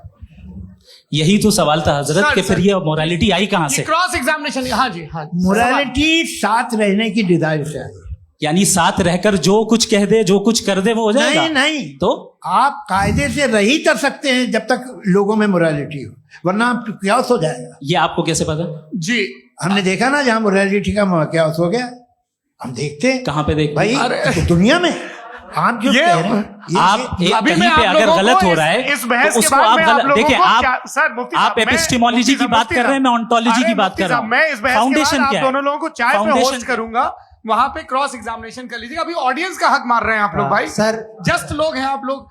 और ये भाई ये हाँ बच्चे- उधर आएंगे, उधर इनको आएंगे। भी। जी सर आएंगे आएंगे। अच्छा सर मेरा नाम लईकुर रहमान है और मैं अलीगढ़ मुस्लिम यूनिवर्सिटी का स्टूडेंट हूँ। और जहाँ तक मुझे पता है कि sir you are also product of Aligarh Muslim University. मैं भी उसी चमन का बुलबुल। हाँ सर, तो बहुत खुशी हुई मुझे जान करके कि मैं आपसे मिलूंगा। सवाल सर मेरा सवाल यह है, सर सैयद अलैहि रहमा का नजरिया यह था कि खुदा के वजूद को अकल के दायरे में रह करके तलाश करना, न कि पूरी तौर से उसका इनकार कर देना। Sir how will you define it? नहीं तो ये तो आप इन्हें बताइए। ये सर, असल सवाल में है आपसे। कि खुदा का वजूद साबित कर रहे हैं। नहीं तो सर आपने सर सैयद इनकार ने किया। कर रखा है, इस वजह से मेरा क्वेश्चन उन्होंने आपसे। यही एक सेकंड सर सैयद ने यही कहा ना कि जी। अकल से आप खुदा के वजूद को हाँ। साबित नहीं कर सकते, यही कहा ना भाई। वो उन्होंने कहा कर सकते हैं और वो कर दिया गया आज। हाँ, वो फोन दो। तलाश करना या साबित करना अकल से नहीं सर हो सर अरे सवाल तो सुन लीजिए जी। अकल से नहीं हो सकता है, यही कहा ना आपने। अकल से हो सकता है। अरे वो यही कह रहे हैं भाई, आप बता रहे हो सकता है, वो तो कुछ और। आप अगर सर देखो नौजवान फोन ले लो। इतनी बोलिए। कमाल की यूनिवर्सिटी है। अरे भाई दे दो मेरी उन्हें बात जरा तो- एक मिनट। अरे दे दो मेरे भाई माइक। मेरी बात सुनो, नहीं, माइक मैं पे समझ- बोलो ताकि जो लाखों लोग देख रहे हैं। माइक दे दो ना। अरे देंगे ना माइक, तुम ठहरो तो। हाँ सर मेरा सवाल ये था कि सर सैयद अलैहि रहमा का एक नजरिया था अपना कि खुदा का जो वजूद है उसको अकल के दायरे में रह करके तलाश करना है, न कि पूरे तौर से इनकार कर देना है। ये उनका कॉन्सेप्ट था। लेकिन मेरा सवाल ये है कि आप इसको कैसे डिफाइन करते हैं, एक्सप्लेन कैसे करेंगे? मैं आपसे मैंने जानना अकल चाहता के दायरे हूँ, में- क्योंकि you are the product of Aligarh Muslim University. मुझे अकल के दायरे में रख के मैंने बहुत तलाश की, मुझे मिला नहीं। हाँ ये इधर उधर वो चश्मा लगाए जो, हाँ उनको दे दिया। जी जी फटाफट पूछिए, 5 मिनट है, 5 मिनट में खत्म हो रहा है। हाँ अस्सलाम वालेकुम मुफ्ती साहब। एंड मेरा सवाल जावेद अख्तर साहब से। क्या नाम है आपका? अरे भैया सब मुझे तो पूछ रहे हो यार। हाँ। फैज। फैज पूछिए फैज साहब। तो मेरा सवाल ये है कि अभी जो एथियस्ट है वो problem of evil argument use कर रहे हैं अगेंस्ट मुस्लिम्स, राइट? कि इस दुनिया में इतना सारा इविल है और अगेंस्ट मुस्लिम तो यहाँ अगेंस्ट थियस्ट। हाँ right? थोड़ा सा करेक्ट कर लीजिए Okay, भाई। पूरी मशक्कत ही इसी बात की थी कि किसी एक मजहब पे बात न टिके। जी, तो बेसिकली ये आर्ग्यूमेंट ऐसा है कि इस दुनिया में इतना ज्यादा इविल एग्जिस्ट करता है और अगर एक ऑल गुड गॉड है तो वो रोकता क्यों नहीं है? लेकिन इस सवाल में एक हिडन अजम्पशन ये है कि इस दुनिया में ईवल एग्जिस्ट करता है। अब एथियस्ट ही कैसे ऑन्टोलॉजिकली प्रूव कर सकते हैं कि इस दुनिया में ईवल एग्जिस्ट करता है? मैं आपको बताता हूँ, थोड़ा सा समझा। नहीं सर एक मिनट, आप मेरा हम लोग सवाल इनको पूरा सुनिए। करो। नहीं please don't do. I want to explain नहीं ऑन्टोलॉजिकली। हम समझ गए सर, इनको अब जवाब देने दीजिए। अच्छा सवाल पूछ लो। मैं अभी तक क्या था वो मैं थोड़ा सा ऐड ऑन कर लेता हूँ। तुम गुरु, तो हम जब इसका राउंड 13 करेंगे ना तब तुमको स्टेज पे बिठाएंगे। जी तो हाँ जल्दी से। तो देखिए एथियज्म के हिसाब से सब कुछ रैंडमली बन गया है, सब कुछ एटम्स और मॉलिक्यूल्स है। एक पत्थर में और मुझ में सिर्फ इतना फर्क है कि हम लोग एटम्स और मॉलिक्यूल्स का अलग अलग रीअरेंजमेंट है। अब एक पत्थर को कोई इंसान तलवार से 2 टुकड़ों में काट दे या मुझे, according to atheism it is same. There is no evil and good according to atheism. जी अच्छा फैज साहब का सवाल ये है कि हाँ कोशिश भी करते तो इससे गलत सवाल नहीं कर पाते। एक लाइफ फॉर्म है और लाइफ फॉर्म में फीलिंग है, मतलब लाइफ फॉर्म सुनता है, देखता है, टेस्ट कर सकता है, फील कर सकता है। तो उसकी जो ये जो क्वालिटी इस बबल में आ गई है वो जानवर में भी है, इंसान में भी है। तो जाहिर है कि उसे कोई तकलीफ पहुंचेगी, तो चूंकि उसके पास वो सेंसिटिविटी है तो मैं करेगा। पत्थर में वो सेंसिटिविटी नहीं है।